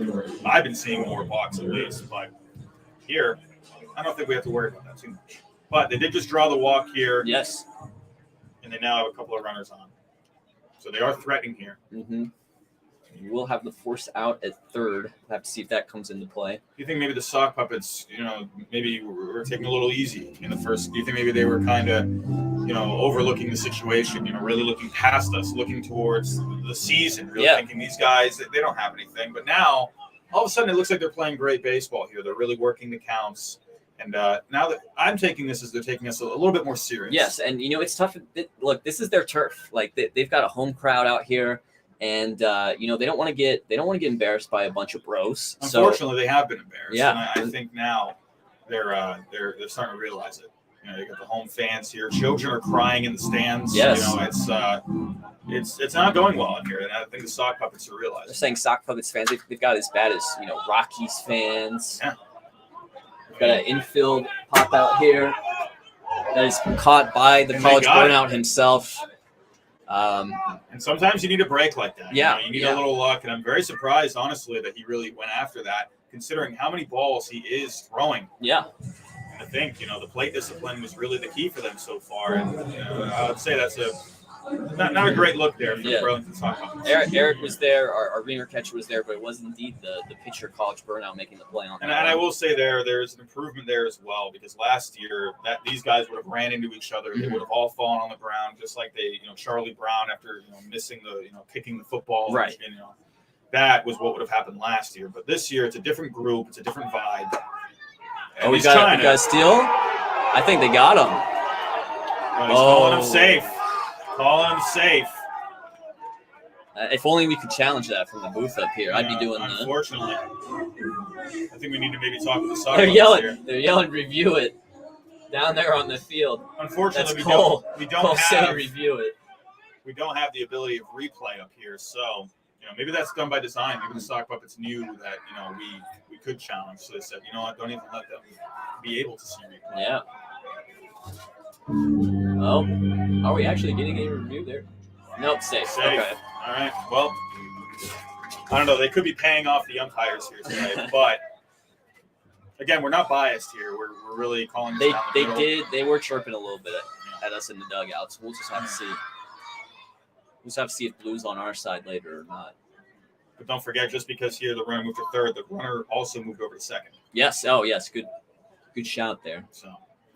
Remember, you got to be paying attention to all the runners. Good aggressiveness from the sock puppets there, stealing both bags. Mm-hmm. One out here in the bottom of the third. The sock puppets are threatening with both the potential tying run on second. And this is the first bit of adversity here today. Definitely, yeah. Yeah, you can feel the tension is ratcheting up here in the stadium. That is well struck to the outfield. It's going to be Mike having to make a play on it. It's over his head. Drops down. And SRS Mike, he has it. Unfortunately, a bad read. He hits the cutoff. Oh, and it goes by 5-point vids. And that's going to be a stand-up triple. And it is now a tie ball game. It's going to tie your game 3-3, pending my score update on Photoshop. And the Bros showing a lot of perseverance here today. And the sock puppets knew it was time to really put their foot on the pedal, and it looks like they've done that here. Unfortunately for SRS Mike, not a lot of experience out there in the outfield, not the best route, but sometimes the sun can get in your eyes. The jump was good, the route was questionable. Yeah, and I'll blame the sun for that. He's the talent is there for him, but unfortunately, didn't work out in his favor this time. Nope. But the go-ahead run is at third, and the sock puppets are threatening to take the lead. Yes, it is a tie game at the moment, 3-3 in the third. And it really shows what happens when you don't have that command and you're giving up the base runners. It really shows those walks really can come back to bite you.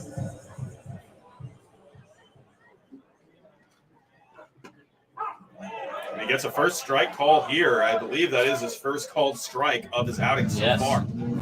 absolutely key is he's now ahead in the count, which is a position he has not been in so far this inning. And that could be a confidence boost. I think Corey Kluber on my Red Sox needs a little bit of that. The ball is well struck. That is roped.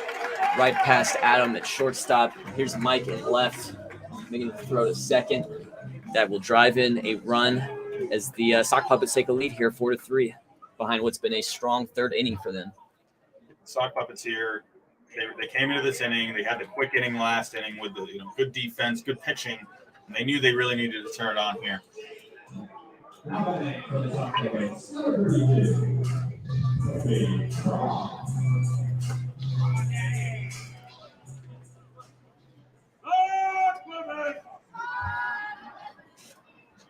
The name that I heard there is not in the starting lineup. So I believe it's a pinch hitter. I believe, pinch hitter here. Which I mean, our team is about to be seeing as well, and that would include us. In a moment. We're getting a little nervous up here. Oh yeah, we can feel the tension between us. The tension's coming. Are we gonna kiss? Are we gonna fight? I don't know. There's a lot of things that could happen. There's a lot of things. We just have a lot of testosterone. We just gotta take it in stride. Take it in stride, yeah. Who knows? One swing of the bat from us, we could change the game. That's absolutely. I mean, I'm looking down here thinking, I could enter the game with potentially in a tying scenario or a go-ahead scenario, just depending on how things unfold. Yeah, and you could be the Luis Gonzalez of the Arizona Diamondbacks. That's right. 2001. That's right. And you will be my Tony Womack. I will do that. I will do my best. which was arguably the more important hit. I'd rather be the Randy Johnson, Kurt Schilling. Sure. I understand.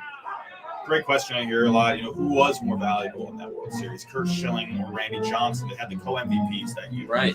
For me, Randy Johnson, what he did coming in, relief outings in that World Series was absolutely incredible to me. What are your thoughts? I would have probably given it to Randy Johnson. I mean, co-MVP in that case, I think was deserved for both. They both put up together a performance that would have been World Series MVP most years.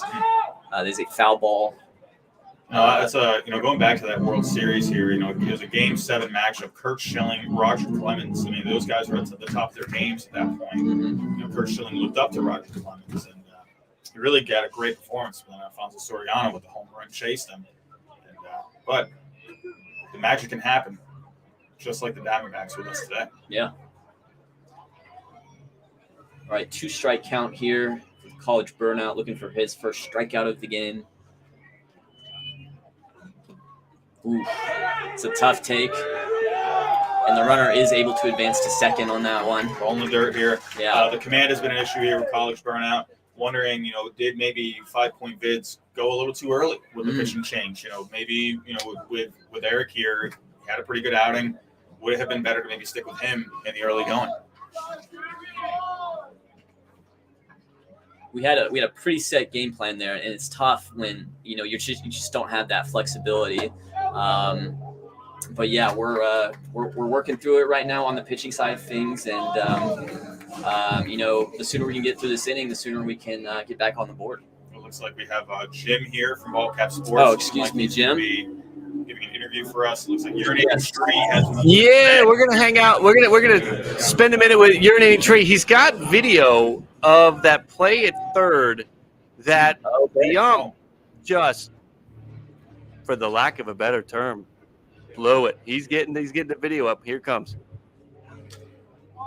He's got an instant replay review here. Let me put you up. I'm zaprudering this shit right here. Look, see? There he is.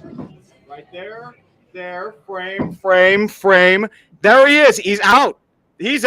Look at that. Look at that. That was evidence. your unofficial replay review. Like I said, the umpires here, they couldn't even pay Look. off. Look, it's like back and to the left. Come on. He is out. He is so out. He may as well be ice cold. Come on. Well, that really goes to show maybe the scripts are true. Yeah. Maybe, Yes. This game is. Look. Here, let me zoom in a little further here. I can't zoom in. The game is it's 100% scripted. The umps, the fix is in. We're putting in an appeal to the league already, and we will not accept a loss in this game. Yes, this is going to go straight to New York. Yeah, Rob Manfred needs to be put on the phone right now. Honestly, no, I think I'm actually driving my own car my 2015 car. Right. Hopefully they can make it to New York, but I'm driving up there to go talk with him myself. And I've got no time to stop. I'm going to be diped up, you know. I will be 4 energy drinks in, possibly a donut as well. And he will hear what I have to say. Yeah. Big strikeout there for the College Burnout. That's his first of the game. He did need that. Yeah. And, it's been a bit of a long inning. He has thrown a lot of pitches here, but to have the 2 outs on the board, that's got to be a pretty good confidence boost for him. It looks like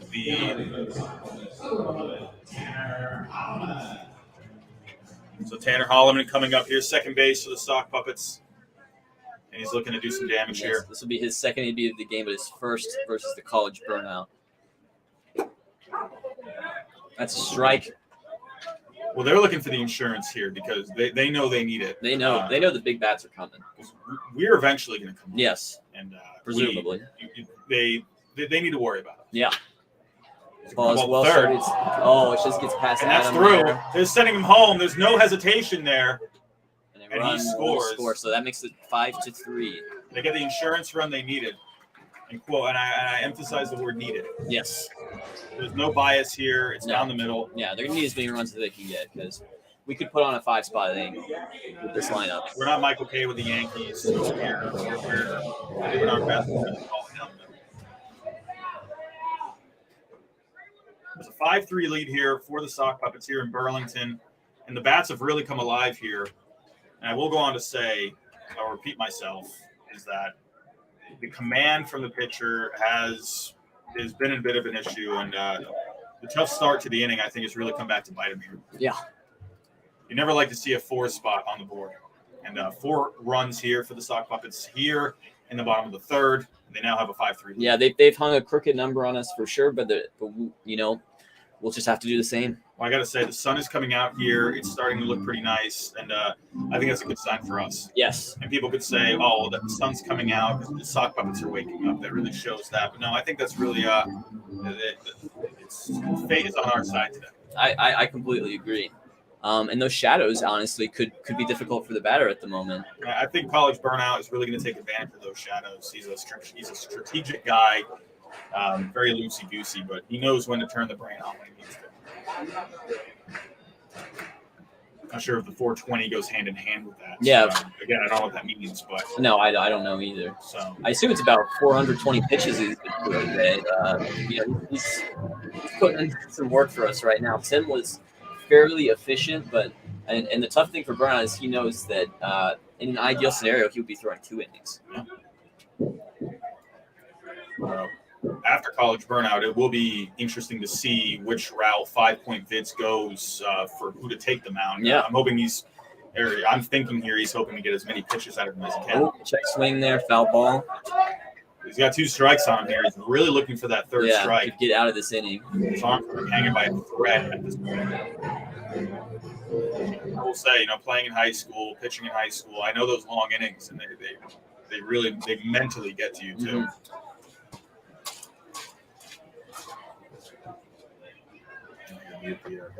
Oh, got it. It's turning into a beautiful day here in Burlington. We're very lucky to be playing some baseball today. A lot of just a battle of an at bat going on right now. It's a 2-strike count, just foul after foul after foul. It really emphasizes, the inning here. It's just been a battle all inning here for College Burnout, and what other way to go out of this inning than to just have another battle? Yeah.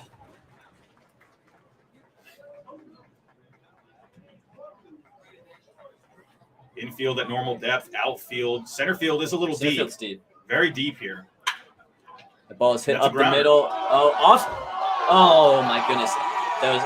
You almost saw a historic play. 5 Point Vids. It looks like he's a little shaken up Yes, there. it looked like it came off the leg or the foot of 5 Point Vids. It caromed off, and it was rolling into Mark, who was going to cover second base. And had Mark been able to actually field that ball, make that last-second adjustment, they would have gotten out. But yes, it's 5 Point Vids, the owner/GM, and he is back on his feet, and that is a great sight to see. Apologies, I couldn't help but giggle at the Sock Puppet sound effects. Yes. The clowns, music. Unfortunately, they did play that for themselves when they made an error, but they keeping it fair, playing it for us as well. But 5-point vids here is he's looking a little shaken up. He's walking it off. Yep. Like the pro he is. I told him out there earlier today, I said, you look like Anthony Volpe's dad out there, you know, and that's one of the highest compliments I can pay him. I enjoy it. But you got to love the dedication, staying in the game. Yeah. Looks like he has a broken leg. Well, College Burnout here, he's going to have to, get at least one more out for us here. Oh, runner's getting a little antsy there at first base. That could be something to watch here with 2 outs. That could be something here, just the mental fortitude that he has, trying to get through this inning, and he's also got to worry about. Runner goes, and he throws to second. It's off. I'm surprised. I thought they were going to go for the double steal. Yeah, that was cut off by Mark. I can see these stingy sock puppets pulling something out. Yeah, they got some tricks up their sleeves. But they got runners in scoring position here, second and third. A base hit can really blow this one open.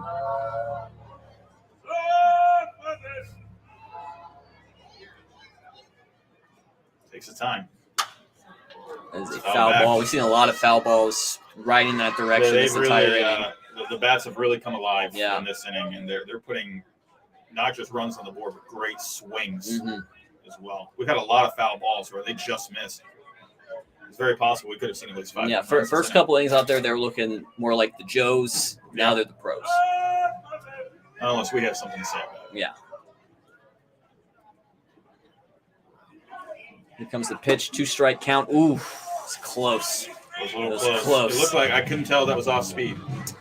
And again, as I said earlier, that's a pitch we've seen called a strike at times in this game. With the whole script and unfortunately.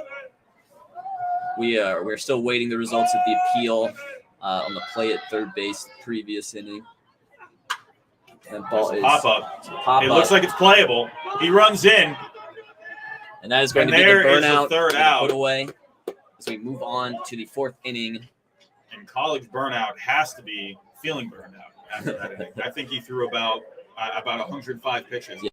We will now update the scoreboard. Is it 6-3? Am I hearing Roman Reigns or the Shield's entrance music from WWE? Has Roman Reigns actually come here to the game? Where the Shield themselves? Any wrestling fans in the chat? I know you appreciate that. Well, Roman Reigns has a different entrance theme now, so this is the Shield theme. Do you know anything about our status in the game at the moment? So, talking to Adam, if one of you wants to head down, also I think at least one of you let's get in the back. Let's get Robbie, and then I'll go next. Okay. Yeah, because mostly because I know how to update the scoreboard. That's true. Yeah. All right, everyone. Thank you for having me. I'm going to be working my way down to the dugout, and I will see you soon. I'll be back here eventually. Yes. We're going to hear your thoughts on the at bat. You're going to come up here and tell us what's your thought. Yes. All right, I'll scoot over here. All right. Woo. What's going on, everybody? All right, we have it. You've been doing some great interviews so far, but I think you should introduce yourself now as a broadcaster. Yes. So, Jim here from Ballcap Sports, and we've been down in the dugout talking with the players. Despite the fact that it's 6-3, I can tell you that the morale is still high. Players are still feeling good. Last year, the team was shut out. Right. This year, we've got hits, we've got runs, we've got action on the base pass, so they're feeling like they've got a good chance to mount a rally in this game. So absolutely. I mean, we won the home run derby already, and that gave us 2 runs. Huge to start off. We scored a run the old-fashioned way as well, so we can really do it all here.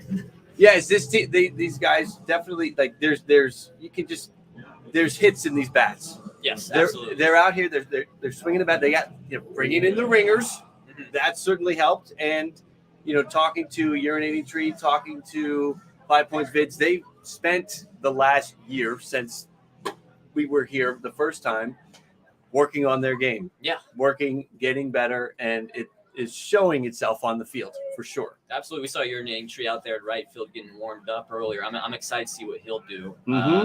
he, as I had mentioned to Robbie earlier, I'm not sure if you witnessed this one, but he broke his bat in the cage during batting practice, and that's hard to do. I did see that. Yeah. Yes, they did. Yeah, it looked like he was maybe trying to go oppo, hit one off the end of the bat, and it just, you could hear it. I was out in left field shagging balls, and you could hear it throughout the entire field that he shattered that thing. Yeah, and you're surprised to see that. These guys are throwing hard right now, but we're talking about batting practice velocity. That takes a lot of power to break the bat. Oh yeah, yeah. I mean, the BP was coming in fast, coming in hot. The bats were alive during batting practice, and I still think they're going now. So who is this? This is the King of Juco. Is this King of Juco coming Yes. up? Okay. Coming up to Mo Bamba. This is a big at bat. Yes. Right. Just Yes. coming off an inning where they put up 5. Uh-huh. You don't want to get. You don't want to be out. You want to get on base. You want to start something here. Mm-hmm. It is time to set the tone. He did that on the mound, and now it's time to do that with the bat. He's got to. This is a big one. Yes. 3 strikeouts. Yes. 3 strikeouts. I mean, these are not these hitters on the sock puppets are no joke. Right. He's striking out 3. Burnout, at least one strikeout. 1 strikeout and 2 2 pop-ups. Yeah. Doing it all. He did it all. That was an inning there where you could argue he didn't need fielders. He Just did it all him. himself. Yeah. Just him. Exactly. The three true outcomes are strikeouts, walks, and pop-ups to the pitcher. That's right. Not the home run, the pop-up to the pitcher. That looked inside. I know. This umpiring It's been a crew. little I don't. inconsistent, Yeah, I I'm think. just saying that we put the protest in already, and we're gonna. Yeah, now, of course, I haven't hit yet, so I want to say I think they're all handsome and great at their jobs. Right, But yes. once I get back up there, I think they need to do better. That's going to go up the maybe. middle. All right, Yeah. there you go. That's big That's lead what off you need. runner. Yeah. Lead off runner. Get a rally going. Get something started. That was it. That was an awkward sort of chopper right up the middle there. Second baseman, shortstop. Neither of them able to make the play as Eric reaches first easily. You take them how you can get them, and I think we still have. Okay, so dropouts up. Yeah. Or burnouts up. So this will be a big. This is a two-way player for us. And this is like he's got to really feel a lot right now because the 5-run inning, he wants to make up for that. Absolutely. So this is a big moment. There we go, ball 1. Do you think Eric at all is considering going? Yes, I think he is, but because he has unfortunate case of content brain, and he knows that if he goes, it'll be excellent content no matter the outcome. So he's got to go. Yeah. This is, it's the top of the 4th, so we're halfway through the game. He'll have one more at bat, but to get on base. Yeah. I don't think the sock puppets. He doesn't look like he's about to go right now. He No. doesn't look like No. it. But the sock puppets are not expecting it. If there's 2 outs, I think maybe the mindset could shift. Mm-hmm.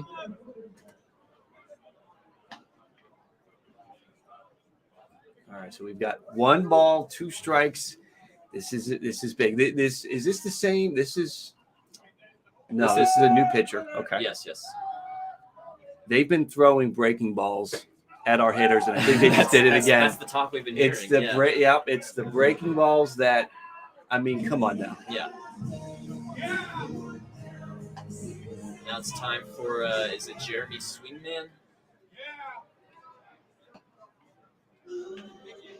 It could be one of our ringers. Oh no, it's not. Yes. Oh, I think this is our catcher. It's our catcher Okay, Chase. yes. So this is one of our ringers. Our catcher Chase. Yeah. This is a big moment here. Mm-hmm. We got to keep this rally going. First pitch. Strike 1. That was questionable. I am here to question the umpire Yes, because that's I right. am not hitting. You're not hitting. I right. am not hitting, so Yeah. I can question all I think want. they're doing a great job. Yeah. They're setting the tone as well. That ball is awkwardly. Is fouled that off off our ump?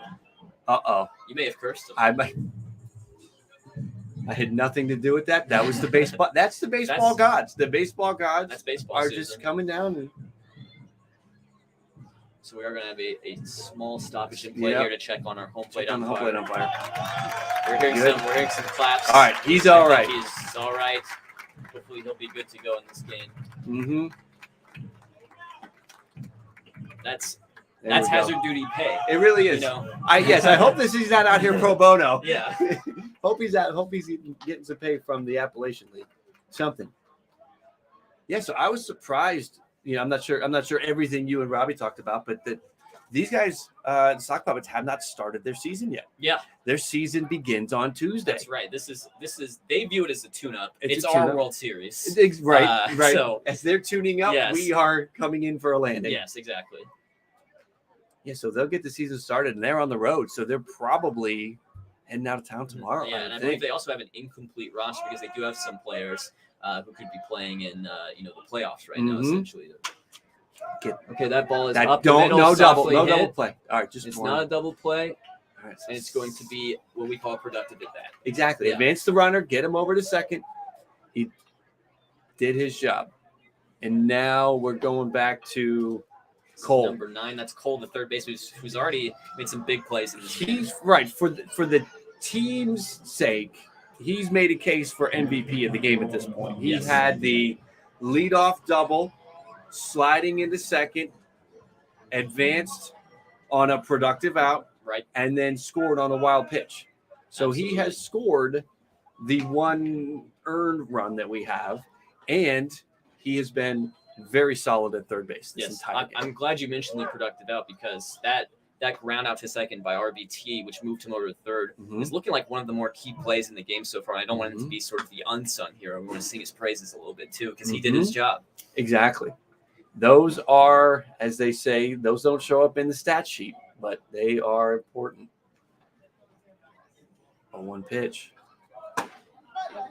Just a little right behind there, it. yeah. Mhm. I think he'd been saying that everyone's throwing the breaking stuff, and so he was more set up for something a little off speed there. Mhm. We have the sun coming out for the second half of this game. Yes. After mostly an overcast day. And you have to wonder, the shadow is not necessarily halfway between the mound and the plate, but it could still be affecting the hitters, especially, I would even say so if you're a lefty. That's a little more time in the shadow. With the Definitely. angle. Yeah. It'll see. Interesting to see how that shadow grows with the sun. If that's going. Not an experienced Burlington resident here, so I'm not sure if that sun's going to go in an angle that would expand that shaded area or bring it down a little bit. That is a well struck. It was a check. Oh, here we swing. go. It's gonna be a tough Play. Oh, speed. Close play at first, but just got him. Yeah. All right. So the leadoff base runner is stranded, and it is still 3-6 as we will head to the bottom of the fourth inning. All And right. I'm hoping we see Robbie this inning. He's been up here. We were talking about Eric earlier. Eric threw some BP, represented us in the home run derby through our first couple innings, doing it all, filming some content. I see Tree coming up as well. Okay. And I think just the question is, Robbie from commentator to player, can he make that transition? That's and now we're at that point in the game where we're trying to get the changes in. Are we gonna get a change? We're gonna get a change.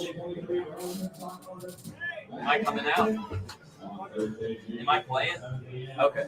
All right. I've been called up to the majors. Called up. All right. Go get him. Go get him, Bailey. All right. So it'll be me for a minute, and we'll see if we can get somebody else up here. But we were just about to say this is the point of the game where we want to get everybody a chance to play, to field, to hit. And it's difficult to do that when, unfortunately, the way the bats are going, we're only getting 3 or 4 at-bats in an inning. So needing to string together some longer innings, some hits, some walks, get some runners on so we can get through this lineup and get more of the bros to the plate. In fact, it looks like from a defensive perspective, I'm not seeing. Looks like Robbie is out in left field now. Robbie's out in left. Looks like the infield is going to remain the same. Juco at first. King of Juco at first. Hello, Jim. Oh, yeah. What's going on, Mike? Hey, everybody. I'm just going through the lineup. Is the only change Robbie out and left? No, we got Pregame Bro out and right as well in for RBT. Awesome. All right, well, welcome in Mike from pleasure to see everybody. Stark Raving Sports, as if Trying to get another shot here. Yeah. So we were just talking about how these innings, we need to get these innings stretched out for the Bros for a couple reasons. We need runs, but we also need to get some more opportunities for some more of the players to get in, get some at bats, get some playing time here. Yeah, I'm satisfied with 3 innings. I had an okay day at the yard. That run on in left field is definitely on me. Live and learn, though. Yeah. So you got 3 innings in. Overall experience. Compare this to last year. Oh, this is electric. Like, closer game definitely helps. Last year, by this point, we were beyond dead in the water. I mean, I was always saying as a joke, like, but it's numbers probably back. I was definitely due to strike out because I didn't strike out at all last year. Right. Pitcher was fantastic, though. First 2 were, like, right on the black, great pitches. And then just, try to see ball, hit ball for third one. Just didn't hit it. Happens sometimes. I mean, they are respecting you guys because it's not just fastballs. They're giving you breaking pitches. They're giving you off-speed pitches. They're respecting the Bros out here. Absolutely. And, like, even if you're going to play that, cheap card that we have 2 of the runs because we won home run derby, which we won fair and square. Earned that. We do also have a real life run, something we didn't get in 2 games last year. We got a few hits. We're up to 3 hits on the day too. That is phenomenal. This has been an electric experience. I hope everyone at home is enjoying it a quarter as much as we are. And this is just, I'm never gonna forget this. Definitely, if you are, on the East Coast, if you're in the Mid-Atlantic region, North Carolina, South Carolina, Maryland, Virginia, if you're somewhere around here, keep an eye out. If this is if we have a Bros vs. Pros 3, I think you want to be here. It's a fun time. It's a great park too. It's a great area. Burlington, North Carolina here. A great part of the country. Yes, the park is awesome. And they made some renovations in between last year and this year. It is definitely an improved atmosphere. And overall, I just want to also, while I'm up here, before I forget, say thank you to the Sock Puppets too. What we're doing is unheard of, and this is just an unbelievable opportunity, unbelievable experience. And like I said, I don't think a single person here is going to forget this in either uniform. Umpires, fans, everybody included. We wanted bigger and better next year, and I can confidently say I think we got it. Burnout here. 2 balls, 2 strikes, was ahead 0-2. This is an important inning for him after a rocky third. You want to try to come back. My bad. And not give them any hope, any momentum. We want to keep it on your side here. Now a full count after 0-2, 3 out of the zone. 1, I would have given a strike. There's a foul off back in this direction. I would have given. I was telling Bailey this. I'm not out here hitting, so me and the umpires, I have nothing to try to keep in any good graces. I think that Burnout got squeezed on one of those. There it is, though. Strike 3. That might be a makeup call, or it was perfect. We take those. Either way, yes. So we get a strikeout. That's his second strikeout of the game, and gets the first base runner, the first hitter out. So we got 1 out now, as we look to keep this a quick, quiet inning. We do have a shutout inning on the books, though, which is something I bet you a lot of the casuals, the haters at home, no matter what channel they're watching on YouTube, Twitch, Stark Raving Sports, any of the other channels that are blessed enough to stream this. All of you guys probably didn't see the run, the hits, or the shutout inning coming, and we are just the greatest baseball team that's ever lived. That's right. But that's really all there is to say. It is 0-2, out ahead again early. So starting the first hitter off 0-2, starting the second hitter 0-2. He tries to put him away here.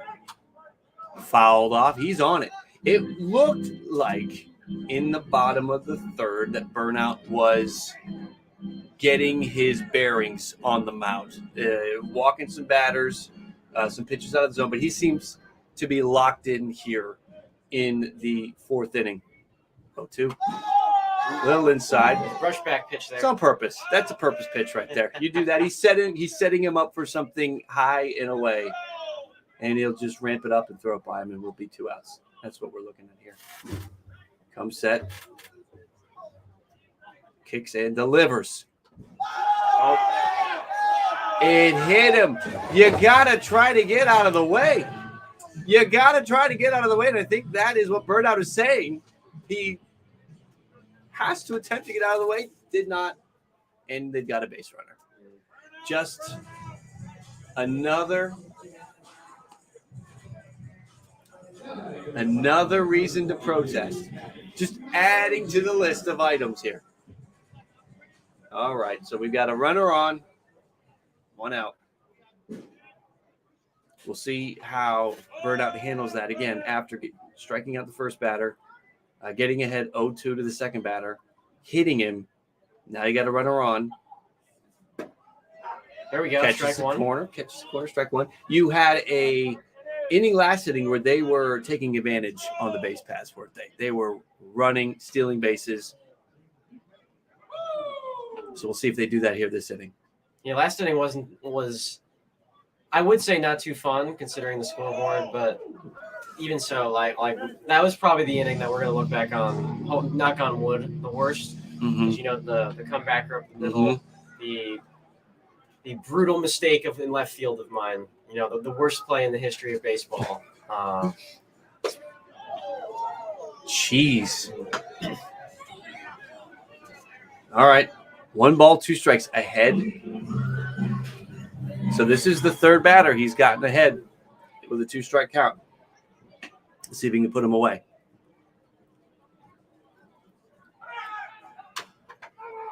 Fouled off.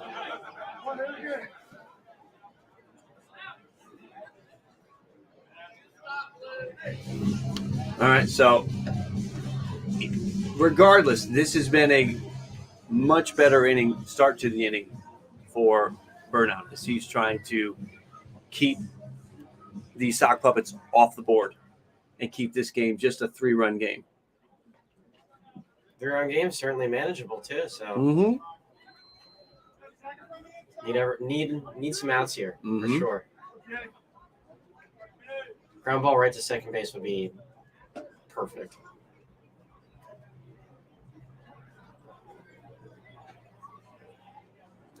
The pitch. No pitch clock in this. Nope.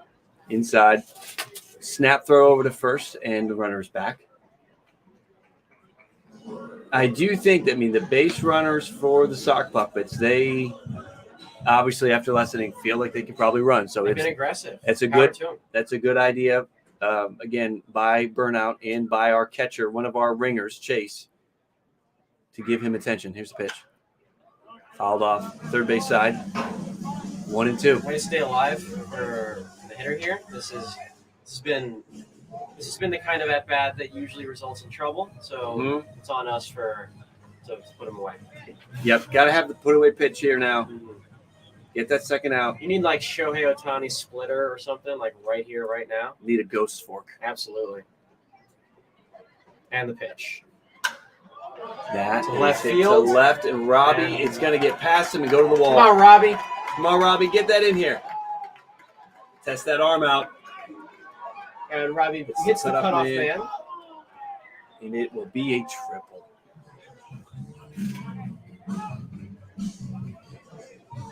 What do we got? So we should update the scoreboard. Oh, we had so it is now. We should update the scoreboard. No, okay, I was waiting for the scoreboard on the sock puppets to update. All right. We have this in Photoshop, I do believe. And we're going to update. It pains us to have to do this, put another run on the board. Yeah, but we have to do it. It is part of the obligation.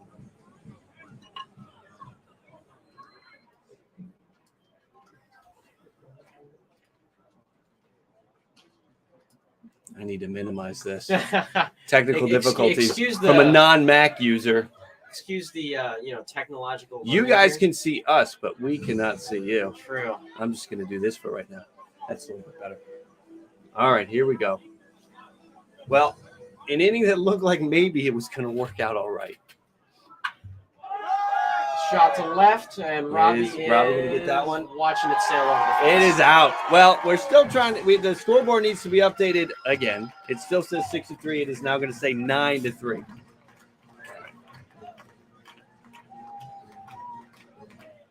Please excuse me as I hover the mouse across my body.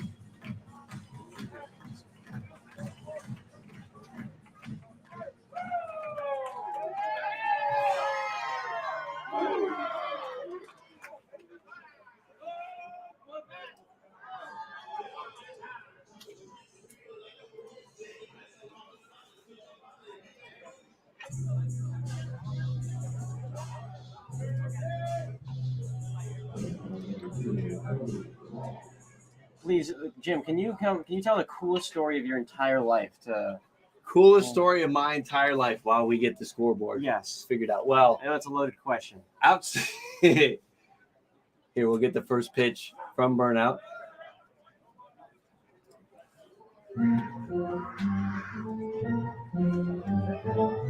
All right, so coolest story. Well, let's talk about YouTube for a moment, since that is what we do here. Is we are all here on the bro side of things, YouTubers, and my channel, Ballcap Sports, I guess you could say, started in a rather cool fashion. I was somebody that was working a 9-to-5 job, sales job, and had one of those crossroads moments in life. There we go. We got the score updated. Better late than never. Had a crossroads moment in life and led to starting out with the YouTube situation. Had the fortunate ability to, and I like to put it this way, tell my boss to basically shove it, walked, and started doing this YouTube thing, which has been extremely fun. Baseball has been a joy to cover. I do have to announce or cut you off and react that, hey, we just struck somebody out. That's pretty good. That's sorry to cut you off, but I want to give pitches. That's perfectly here. fine. We can shut me up about the YouTube channel thing. Second strikeout of the inning, third strikeout of the game for Burnout. Would love that. Did he just do an eephus pitch? The crowd loves it. The crowd loves it. The dugout loves it. Did he give him a strike? The scoreboard has yet to decide. Scoreboard has yet to upgrade. I've been watching the scoreboard, trying to get the count that they called it a ball. Fly ball to center field. Sees it. Got it. We are through. All right. So, do we say limited the damage? We absolutely say limited. We say limited the damage. 9-3. The pros extend the lead in the bottom of the fourth as we'll head to the top of the fifth, which means the bros need to get some runners on and need to get some score. Need to do some scoring. Last year's final was 11-1. Does that sound right, Mike? No, we did not score last year. This is already a 1-4. So was it? So what was it? I want to say last year was 12-0 in the Puppets game. 12-0.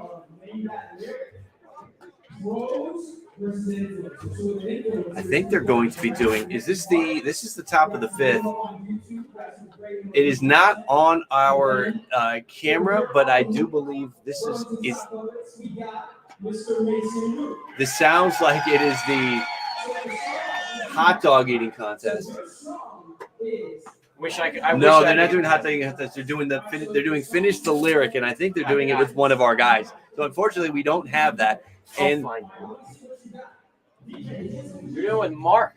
They're going with Mark. It's 15 seconds of audio, so let's see how he's doing. All right, this is Rascal Flats. And Mark nailed it. All right, so Mark crushed it, everybody. Mark nailed it. All right, so now it's the sock puppet's turn.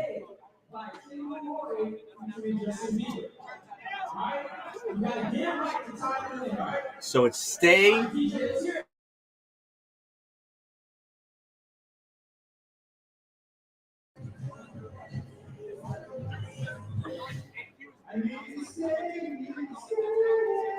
Mark is now trying to do Stay by the Kid Leroy. All right. He's crushing it. You got it. All right. Here we go. We have Mr. 5 Points vids coming on up now. Great.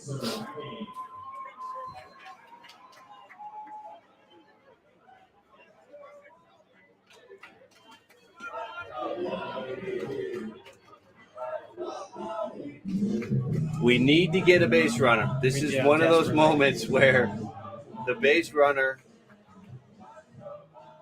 We got 5 points. It's Vince big. coming on up. He's gonna hack. He put it in play. First Goes pitch to in second play, base. Throw it away. Oh. 1 pitch, 1 out. Good contact. Put it in play, but it is the first out. He gets a tip of the hat for hacking though.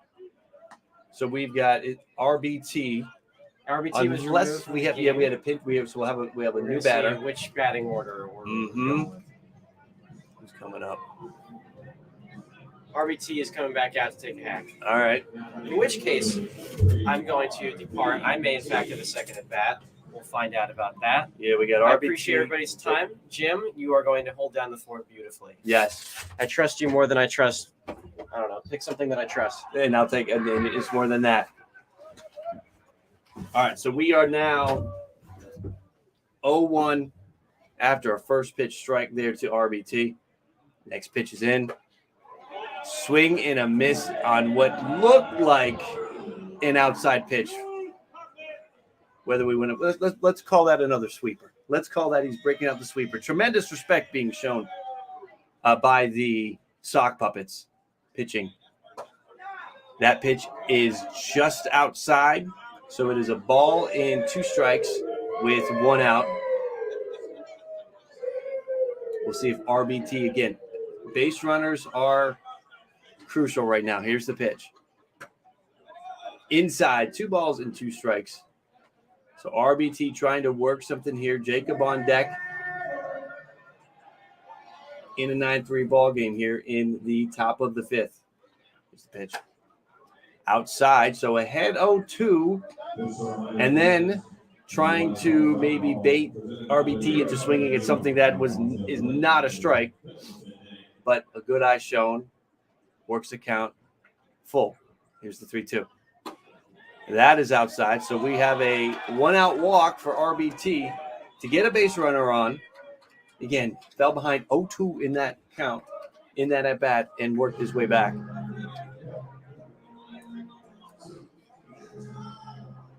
Looks like we'll have Jacob up again. So now we've got a runner on first with 1 out.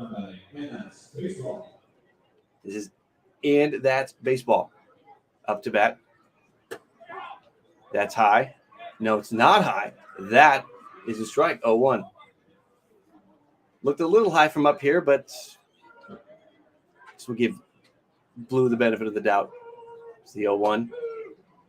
Another one as the Burlington Sock Puppets pitcher is just pumping and strikes right now.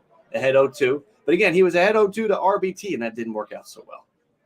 As RBT was able to draw a walk. Here's the 0-2 pitch coming in, and it is inside, up and in. We've got Mike down below. Mike.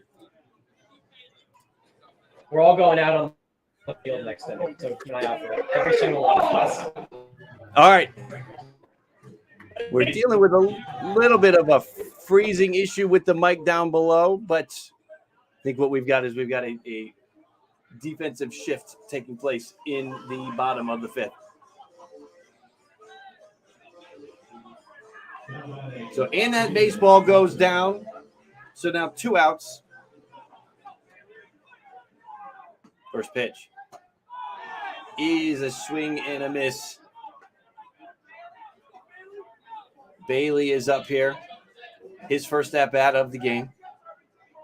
Behind 0-1 the pitch. Fouls off the Bros dugout. Excited about the contact. We're looking for Bailey to send one the other way and work a hit. Here's the 0-2. Swing and a miss at some high heat. And that is the end of the top of the 5th for the Bros as they go down 9-3. So we'll see if in the bottom of the 5th, we're going to have a pitching change. We have to see who's going to come out and pitch for the Bros, as Burnout is going to be done after 2 innings. So we're going to see who is out to pitch as we wait for the Bros to take the field.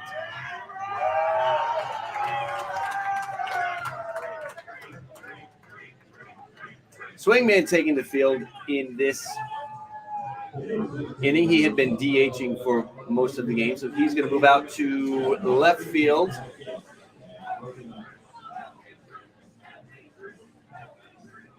Robbie Hyde heading back out to left field as well. No, we can't have two out there. We have Burning Tree over,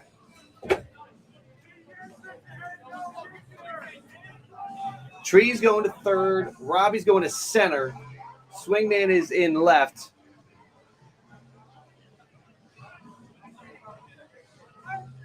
Bailey's going to center.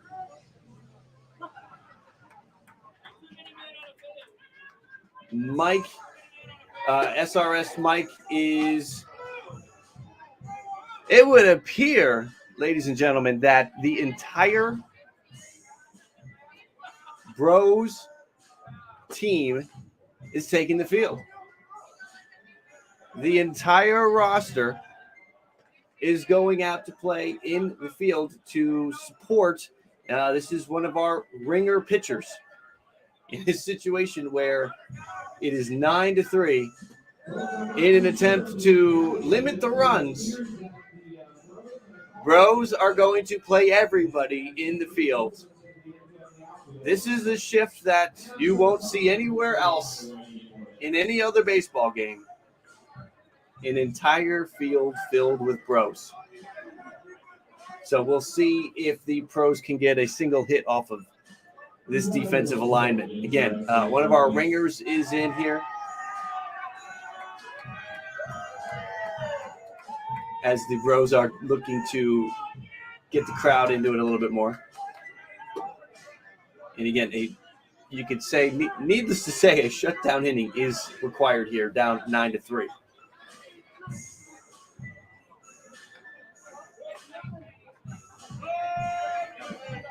Scoring in this game,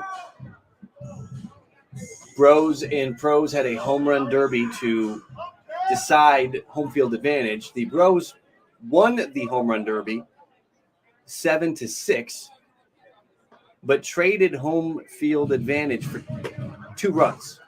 So in the first inning, you see the score. If you can see the score in the top right corner of the scoreboard, the Bros get a 2 in the first inning thanks to the 2 runs that were given in a trade of sorts for home field advantage. The Pros did score a run in the bottom of the first, a leadoff home run off of Eric Sim, King of JUCO. But Eric went through and struck out the next 2 batters and ultimately limited the damage to just the 1 run in the first inning, that leadoff home run. And then in the second inning, the Bros scored a run when Cole led off with a double, made his way to third on a ground out, and then scored on a wild pitch. The first, we'll call it earned run in 3 games after 2 games last year of no runs scored. The first actual earned run came across the plate in the top of the second inning. And then King of JUCO in the bottom of the second kept the Pros off the board. But since then, there has been little action on the base paths as the first pitch comes over and is fouled off for a strike. The little action has taken place on the base paths for the Bros since then, and the Pros have gone the opposite way with extra base hits, home runs, a lot of scoring. 5 runs in the third, 3 runs in the fourth, as we're now going to try to limit that. Pitch is over for a ball, one ball. The scoreboard just updating, 1 ball, 1 strike. There we go. So ball and a strike. Here comes the pitch. Hit into the shift. We're doing a relay, and they do not get it. King of JUCO, Eric Sim, could not handle the throw and the dejection with the body language from the Bros after what looked like. Yeah, and then there's the Wheel of Fortune fail music being played by the stadium PA. But that would have been fantastic if they had been able to pull that off. You would have had the grounder to, we'll call that middle second, relay to second, and then the throw to King of Juco, just unable to handle it. So we have a first base runner of the inning. Again, in this shift, pitch is a wild one, and the runner's going to advance up to second base. This shift of 1, 2, 3, 4, 5, 6, 7, 8, 9, 10, 11, 12, 13, 14, 15 in the field, 16 if we're going to be including the pitcher. So 16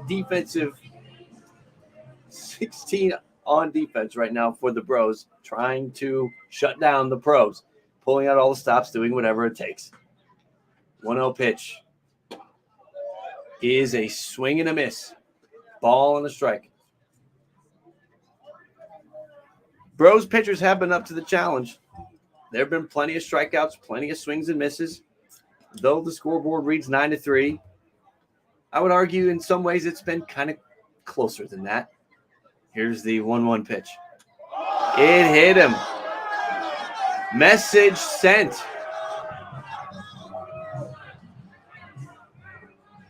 So now you're going to have runners on first and second. This is our ringer. We're looking for something here, but that's going to be a runner on first and second. Chase getting in the way there, prevent any activity after the fact. So now we got runners on first and second, nobody out in a 9-3 ball game. This is not the way you want to start things if you are the Bros. This defensive effort, you can see again, 16 in the field. We're looking to keep them off the board here. Here we go. First pitch is outside, 1-0.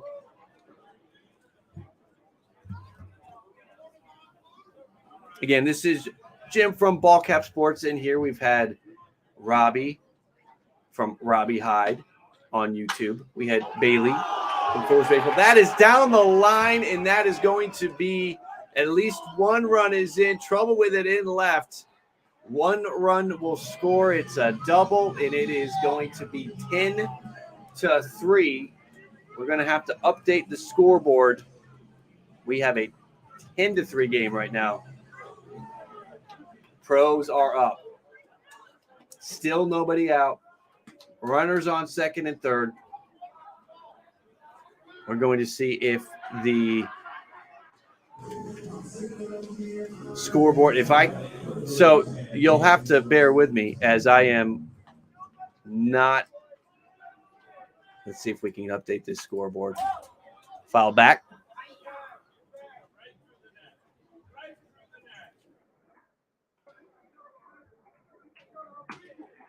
No balls and a strike. At this point, you just have to move on, bear down, forget about the runners, get outs. Here's the pitch. Close, called high, so it's a ball and a strike.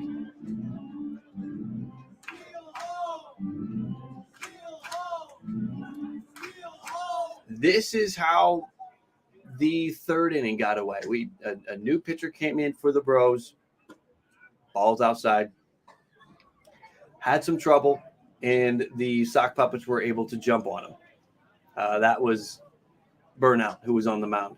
Now we have one of our ringers, and we are hoping for a cleaner inning than this. 2 balls and a strike. Kicks and delivers. Inside, it gets away from a catcher. Played the plate.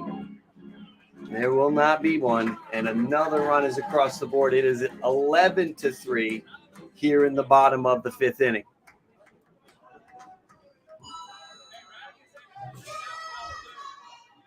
As the game is now it is starting to get away from the boys.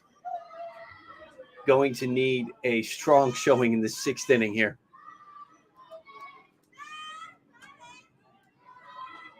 Here's the pitch. Foul back this way. So it's full count now. 3 balls, 2 strikes.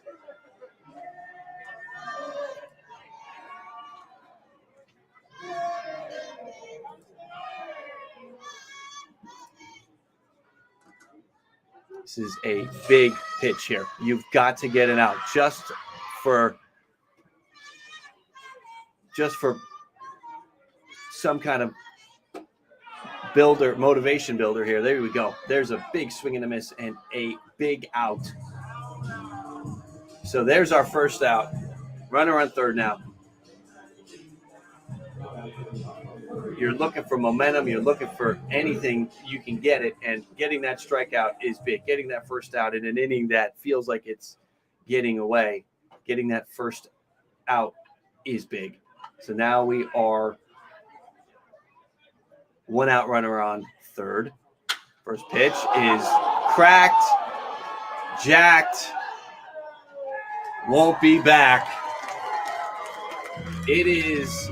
There's really the scoreboard keeps changing at a rapid pace at this point. That's a 2-run home run, and it is now 13-3 as the game is just getting away now from the good guys, as the bad guys have taken a 13-3 lead. We're going to have a meeting on the mound. Maybe try to talk some things over. 16 defenders works unless the ball is hit over the fence. There's nobody back there to catch the ball.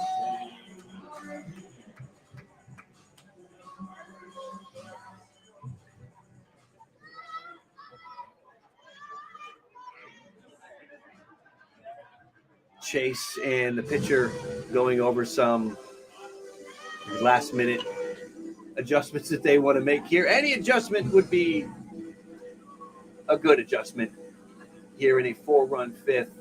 Got to forget about it. Got to just make pitches, throw strikes, get through this.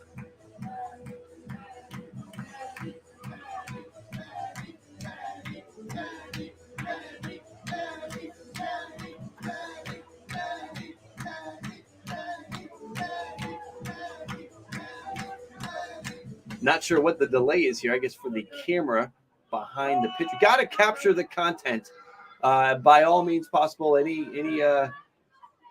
means necessary. There's a strike, 0-1. So you got to make sure that camera's working. So ahead in the count, no balls in the strike.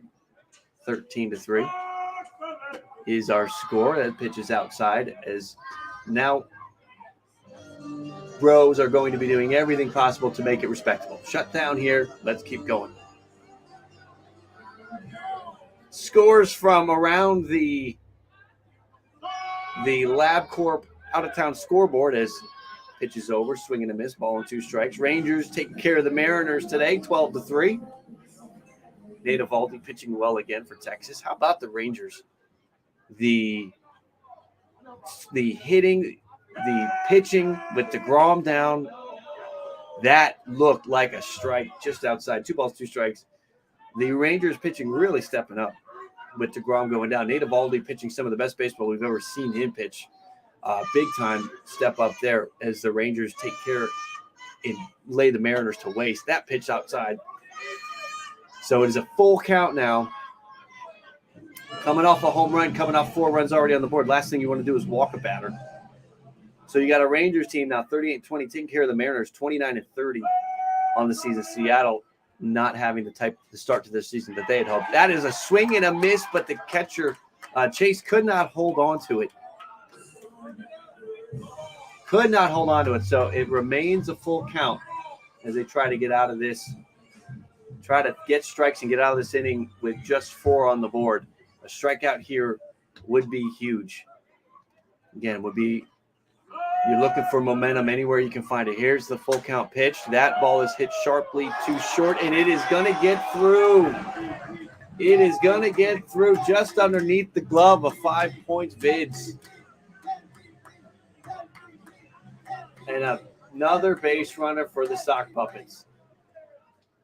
For the Pros. There's Tree with some encouragement. Make the next play. That's all you can say. The next one's yours. Setting up a double play now. Ground ball will do it. All we need is a ground ball, and that'll do it. Continuing to go around the scores from around the rest of the league. White Sox take care of the Tigers 6-2. Guardians beating the Twins. That pitch is wild, going to get away. He's going to advance the runner, taking the double play out of the equation. Guardians taking care of the Twins in a low-scoring affair. Surprise, surprise there. 2-1. Guardians taking care of the Twins. Clase with his 19th save of the season. Guardians 27-32. They have to start winning some games. They need to start hitting. They have a decision that, according to Jeff Passan, some GMs think Shane Bieber might be traded by the deadline. Rockies drop to the Royals, get shut out. Royals winning 2-0. Brady Singer with a good start. Here's the 2-0 pitch. Foul third base side. 2 balls and a strike. Long laboring inning here that for a pitcher on the mound, if you think it's long, watching it, if you think it's long, it's twice that for a pitcher who's out here making max effort pitches, trying to get strikes and get outs. Here's the 2-1 pitch, kicks and delivers. It is inside corner, called strike 2. So a 2-2 count now. Another opportunity to put another out on the board and get through this inning. Again, continuing through the scoreboard, Angels take care of the Astros 2-1. A big win there for the Angels. That ball is going to be caught. It could be a double play. Throw into second base. They got him. A diving play out there in shallow center. Again, you have 16 guys on the field. You shouldn't let that one drop it. It doesn't. One of our ringers out there makes the play and then fires on to second to get the double play. That's exactly how you draw it up. That's how you get out of a jam, a double play. And again, having 16 defenders, you got to make that play. So the inning is over. They'll head to the top of the 6th. It is now 13-3. And unfortunately, Jim, your play-by-play, is not able to change the score. I would love to change the score, but you're gonna have to bear with me for a minute as we wait for that to get updated. It is going to be the hot dog eating contest. Let me see if I can get the microphone for the dugout. Yeah, we're having some dugout cam issues where we're having some delays with it. I know I was down there with some of the players earlier, and there was just a little bit of glitchiness with it. So this is now an opportunity for the Bros. Hopefully we'll get some new bats. If you look into the bottom left corner of the screen, you can see the hot dog eating contest. I see King of JUCO. I see Eric, and I think that's Burnout against 2 Burlington sock puppet players. If you lose the game, you have to at least win the hot dog eating contest, I always say. Is that Adam in there? Is Adam in there trying to work on some hot dogs or what? Refreshing the water. He's working on the cup there. I think he's there for moral support. Eric's waving over for help. We've got more Burlington sock puppet players there than there should be. I think the fix is in. They're cheating at the hot dog eating contest. If they're cheating with the hot dog eating contest, there has to be. Oh, this is not. What's the final? Listening to the PA to see who won the hot dog eating contest. I mean, you've got 11 sock puppet players there and only 2 from. And there you go, Eric Sim doing exactly what he should do. Flip the table. The Burlington sock puppets cheating at the hot dog contest. Eric flipping the table, which he was well within his right to do. Trying to find victories where we can. hot dog contest would have been one of them. So we'll go to the top of the 6th in a 13-3 game. The only reason why the scoreboard hasn't changed, any of the viewers out there, is because the technology to do the change is foreign to me. So I'm unable to make that change. All right. Looking for runs here. Looking for something.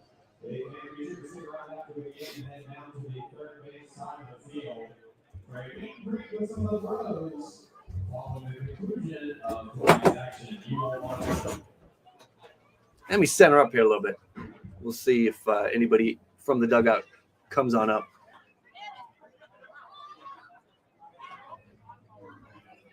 Don't usually see a meeting on the mound with the two different teams, as one of the Bros players was out there with one of the Sock Puppets players. I think we're miking up one of the players. At this point, I would be all for challenges. I believe at this point in this game, let's maybe have the Sock Puppets player. He's a righty. I think he should maybe have to try to pitch with his left hand. At this point, what else do we have to lose? This is for fun. This is a tune-up. Let's maybe throw some pitches with the let's bust out the left arm here. What's going on? I'm trying to get you guys some advantages here. We've got Burnout. I don't know if you can hear me or he can hear if I can hear you. All right. First pitch. Robbie Hyde is the batter. King of JUCO. Looks like he's moving on deck. Robbie Hyde behind. No balls on the strike. Here's the pitch. Outside. Ball and a strike.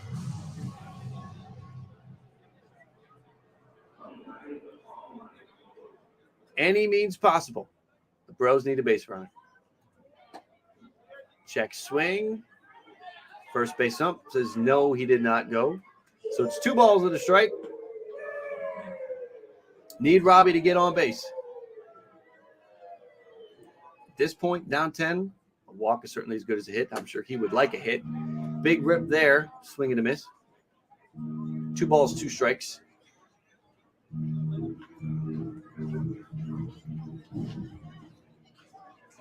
Robbie's going to have to go into a 2-strike approach here. Maybe shorten up the swing. Here's the pitch. That was an outside pitch. Robbie giving the ump some daps there, but man, that did not look like a strike all the way from up here. And I'm sure you watching on your device could also tell that that was outside.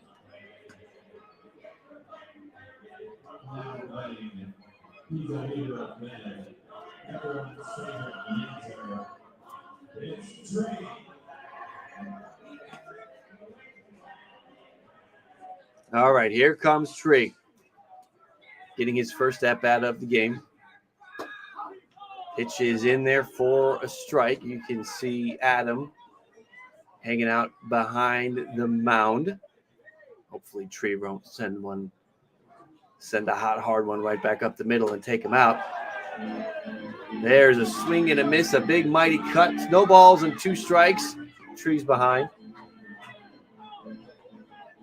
To have some action in the Bros bullpen, getting ready for a new pitcher. And Tree goes down swing. He goes down swinging. And it is the second out of the 6th. You can't say he didn't get his money's worth, though. Went down hacking.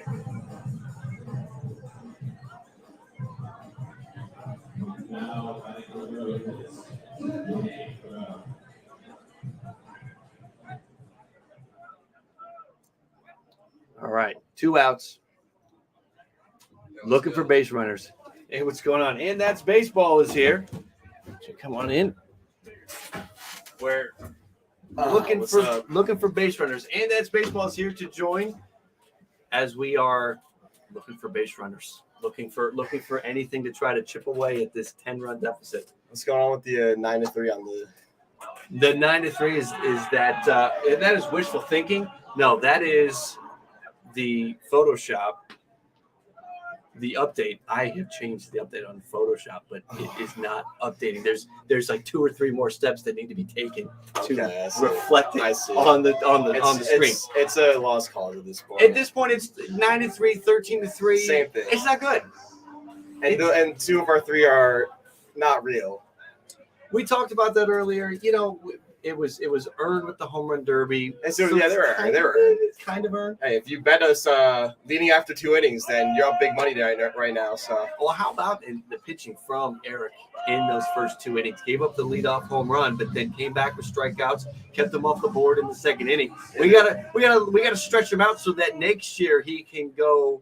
You know what they're saying? They're saying my playing center field kept him going another inning. You know, one of the highlights of this game was that second inning grab to put that inning to bed. Last year I put 2 balls in play. This year they were dotting that outer, like that. Come on, no one's touching that pitch. Right. Well, I was talking with Mike about that. The respect that the Burlington sock puppets are showing to you hitters is. I mean, they're giving you off speed. They're giving you breaking pitches. They're showing respect. Trying to see what's going on here. It looks like they're going to bring in another pitcher so we can get more batters who haven't hit yet to hit. Well, this is one of our guys coming up. Are they going to have one of our guys? It's one of our ringers. Pitch? Okay, so we're just a little confusing in between the innings here. Yeah, I'll see. I didn't show up with the bat today, but they're saying I'm best dressed. Hey, arm sleeve, stirrups, unbutton. You know what I'm saying? It's solid. It's a solid look. Tell me about the defensive strategy last inning to send everybody out there. I mean, that was a predetermined strategy. We kind of had that in the back of our heads, and we felt like that was the time to go out and execute. Yeah. As you can see, we limited the damage to 4 runs, and we had a little bit of tomfoolery with the 2 second basemen. Yeah. But besides that, it could have been worse. We had that double play at the end of the inning to save our legs and our pitcher's arm. That was a good. You had the cutoff. You don't usually see the second baseman finding a cutoff man between him and first base. No, you don't. It was this close to being. That's like the Manny Ramirez diving cutoff. Johnny Damon, right? Yeah, because that was and Eric just almost had it to complete the play. Would have been a great play. Is that Mark on the mound?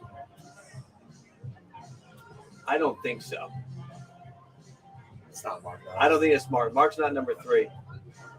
Mark's wearing the socks. That's a ringer, I think. Yeah, that's another one of the ringers. Eric's out there taking pictures. I was gonna say we have a photo op out with Eric. That's what the game has devolved into now. Photo ops and my best just having fun. Something you probably didn't hear up here was, the homer last inning. 10 seconds before that, Eric was chirping the batter, saying he can't hit nothing and stuff like that. And there's a jabroni. And then about 450 left center field. Yeah, everyone turned and watched. Yeah, that's one way to beat a 16-man defensive shift. So hit it over the fence. There's nobody there to get that. So we're having a little bit of a game delay now for content creation. Anything for content. All right, so we'll get back at it here. As we are moving to the bottom of the 6th. Scheduled to play 7 innings in this one. I don't know if the mercy rule is going to come into play. It should be a game of let's see everyone hit now and then eat food and go home. And that was right. So you were just thinking that maybe they were going to let, and it looks like that's what they're going to do. So we're bringing in. We're bringing in one of our guys to pitch to our guys. Yeah. To get some more bats in here. That's probably is that. I'm wondering if that is the Burlington Sock Puppets. This is a tune-up game for them. Their season starts on Tuesday. Yeah, they probably used all the arms they want to use today. Everyone got their bullpen in. Right. Exactly. So they may be out of pitchers at this point. Yeah. And the only way this game continues and goes 6 or 7 innings is if one of our guys is out there. Who's hitting right now? I cannot see the number. Oh, it's Hype. Shot by Hype There is we go. on the plate. Daddy hack by him, but he waves through it. Yep. We got it. 0-2. Scoreboard. I was going to say the scoreboard. 0-2 count. And the scoreboard operator's giving up at this point. Yep. I don't think he went. He It's did a not check. go. He There did we not go. go. All right. 1 and 2. Yep. He's battling. Hype is battling here. He had some big hacks in the cage earlier. I'll tell you that much. The bat looked good at the batting practice. He's got a hit in there. Here's the pitch. Outside. Good leave by Hype. There you go. Now, what happens if we mount a rally against our own guy? I mean, I think the runs count. The hits, the runs, they all count. I mean, if they're out of pitchers, that's on them. That's their fault. That's poor game management. So Hype goes down, swinging. 5 pitch at bat could have been worse. He got his money's worth. And now we're gonna have. She got him again. He's got the gear on. Oh no, we're One switching. of their hitters. So we need to have somebody from down below run up here and tell us the rules that are being played now, because now we have a Sock Puppets hitter up. We'll go text on real quick. Yeah, we got a Sock Puppets hitter up with Sock Puppets defenders, a Sock Puppet defense, but a row pitcher pitches outside. So we're looking to see. We got Robbie Hyde with a helmet. It's looking like he's going to hit. Tree's got a helmet. Now they did just hit last inning, but maybe have another at bat in them. I want to get busy.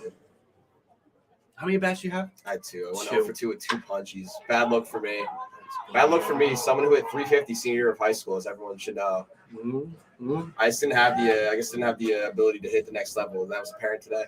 Well, as the channel is named, and that's baseball, right? That's how it goes. You can be hot one day and have the same everything. Mike, what's going on? You got the same mechanics, you have the same thing going on, but they just don't follow your way.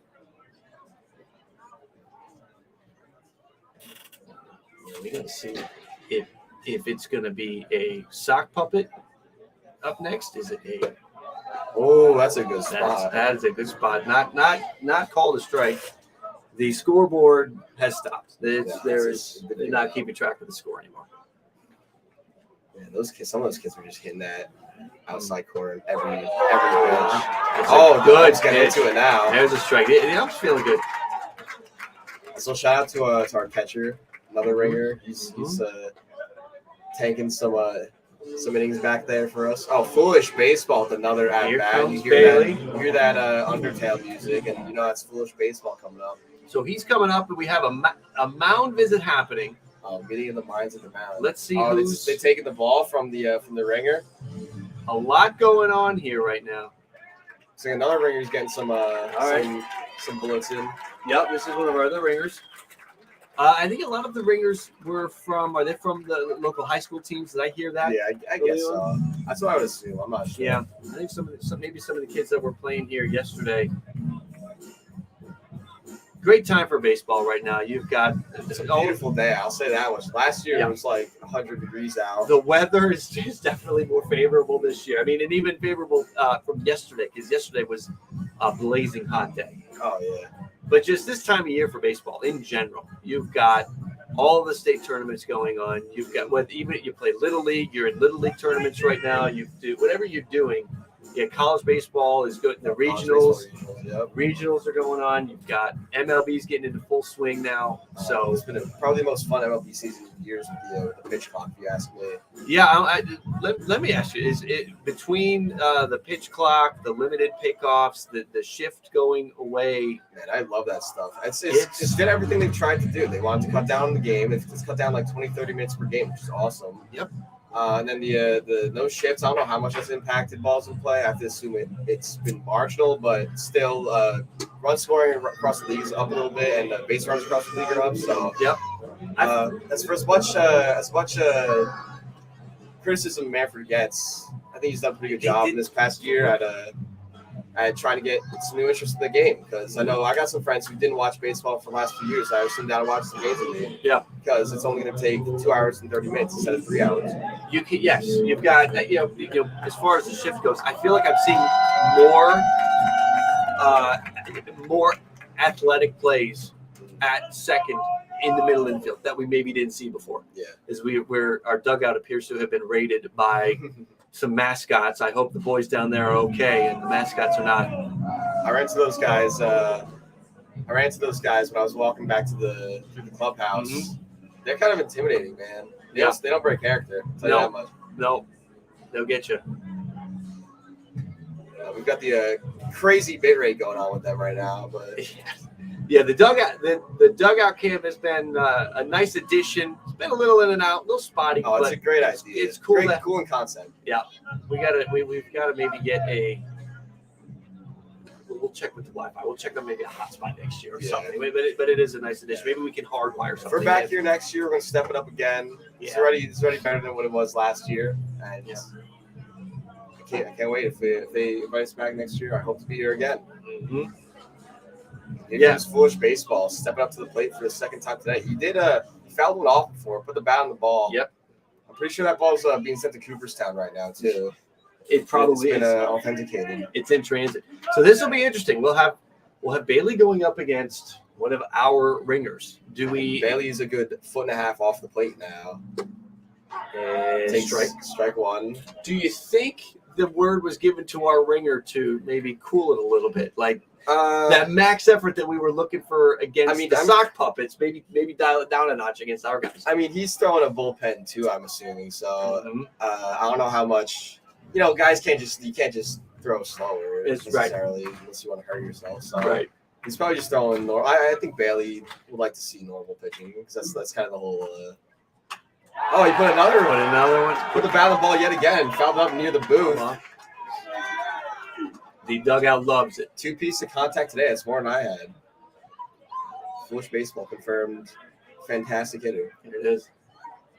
He's on it. What are these mascots' names? You know? I have no clue. Whoa, they're buzzing them up and in. Yeah, be careful now. Friendly fire. Yeah. From one of our guys. Melonhead Crime. Yeah.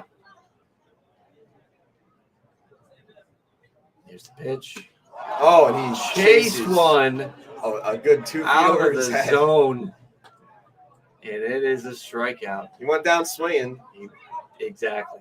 Got his money's worth. Can never say he didn't go down swinging. Nope. All right, so who is this? This looks like It might be Robbie again. I can tell from the music. Uh-huh. That Boston music right there. Yeah. Reminds me of The Departed. Dropkick Murphys. Fantastic song. Mm-hmm. Tessie. So we'll see what Robbie can do. Robbie, when we were batting practice earlier today. Oh, Robbie was hitting some tanks. Yeah, he was hitting lasers all over He was hitting the the field. ball. He like he was. He got some work in this year. I think- Last year he had some. He's a strong guy, right? Like look at that guy. He's chiseled. Mhm. But last year it seemed like he didn't have that much work in the cage. His bat was a little lagging behind his body. This year in the cage and on the field he was swinging it pretty good. So let's see if he can do some damage here. Yep. I feel like Robbie's got to hit him. He's just got to make some contact. And I think he's got to hit in him. Here's the pitch. He swings for strike two. Yeah, 2 One strikes. ball, 2 strikes. Now or never, Robbie. His Red Sox going down today to the Rays. How are the Yankees 6-2. doing, by the way? I gotta check them on The that. Yankees and Dodgers are scoreless through 3. Okay, I take that. Pitch. That ball bounces. 58-foot curveball, as they call it. Yeah. Yep, Yankees and Dodgers. I believe that is the Sunday Night Baseball game today. Yes, it is. And Finally chose a good game, but of course Domingo Germán happens to be starting. So yeah, but you never know how long he's going to be in there with his sticky issue. A Robbie swing switched and a for miss. strike 3. He's again up there ripping. You know what? I think we might have one more batter today, and I think everyone here is excited for him. Here he is. They're chanting. I don't know if you guys have picked up the crowd noise at all. There's some MV tree chants in the crowd. He's working the crowd too. He's an entertainer. You can't take that away from him. He wants to hear it. Let's see if you can put the bat on the ball here. Let's see if you can put wood on the ball. All right, Tree. Dugout. Oh, there it is. He puts one In between short and third. Shortstop boots it. Tree. He's not ready to get there. It's There a we go. base hit for Tree. And the entire dugout is out to celebrate with him. Just keep going. If they're not going to tag you, keep going. What a moment. What a moment here in Burlington, folks. Heading off into center field. Is that going to be a walk-off? It looks like. Do we have a walk-off? I think the Bros have won this game, regardless of any other stats that you may see. I think the Bros have won. That may be an 11-run base hit, infield single. The score means nothing. The Tree walk-off means everything. Someone's got to tweet that out. Tree got a hit, man. Tree got a hit.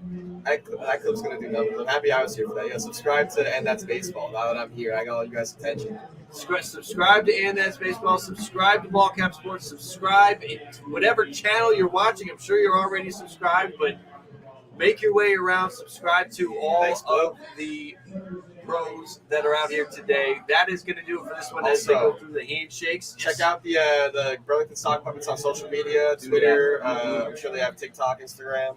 They're a really funny account. They have great social media managers, great people here, so make sure to go follow them. Yes, thank you to the Burlington Stock Puppets for having us, and we'll be back here next year. We'll look forward to doing it again next year. All right, everybody, enjoy the rest of your weekend.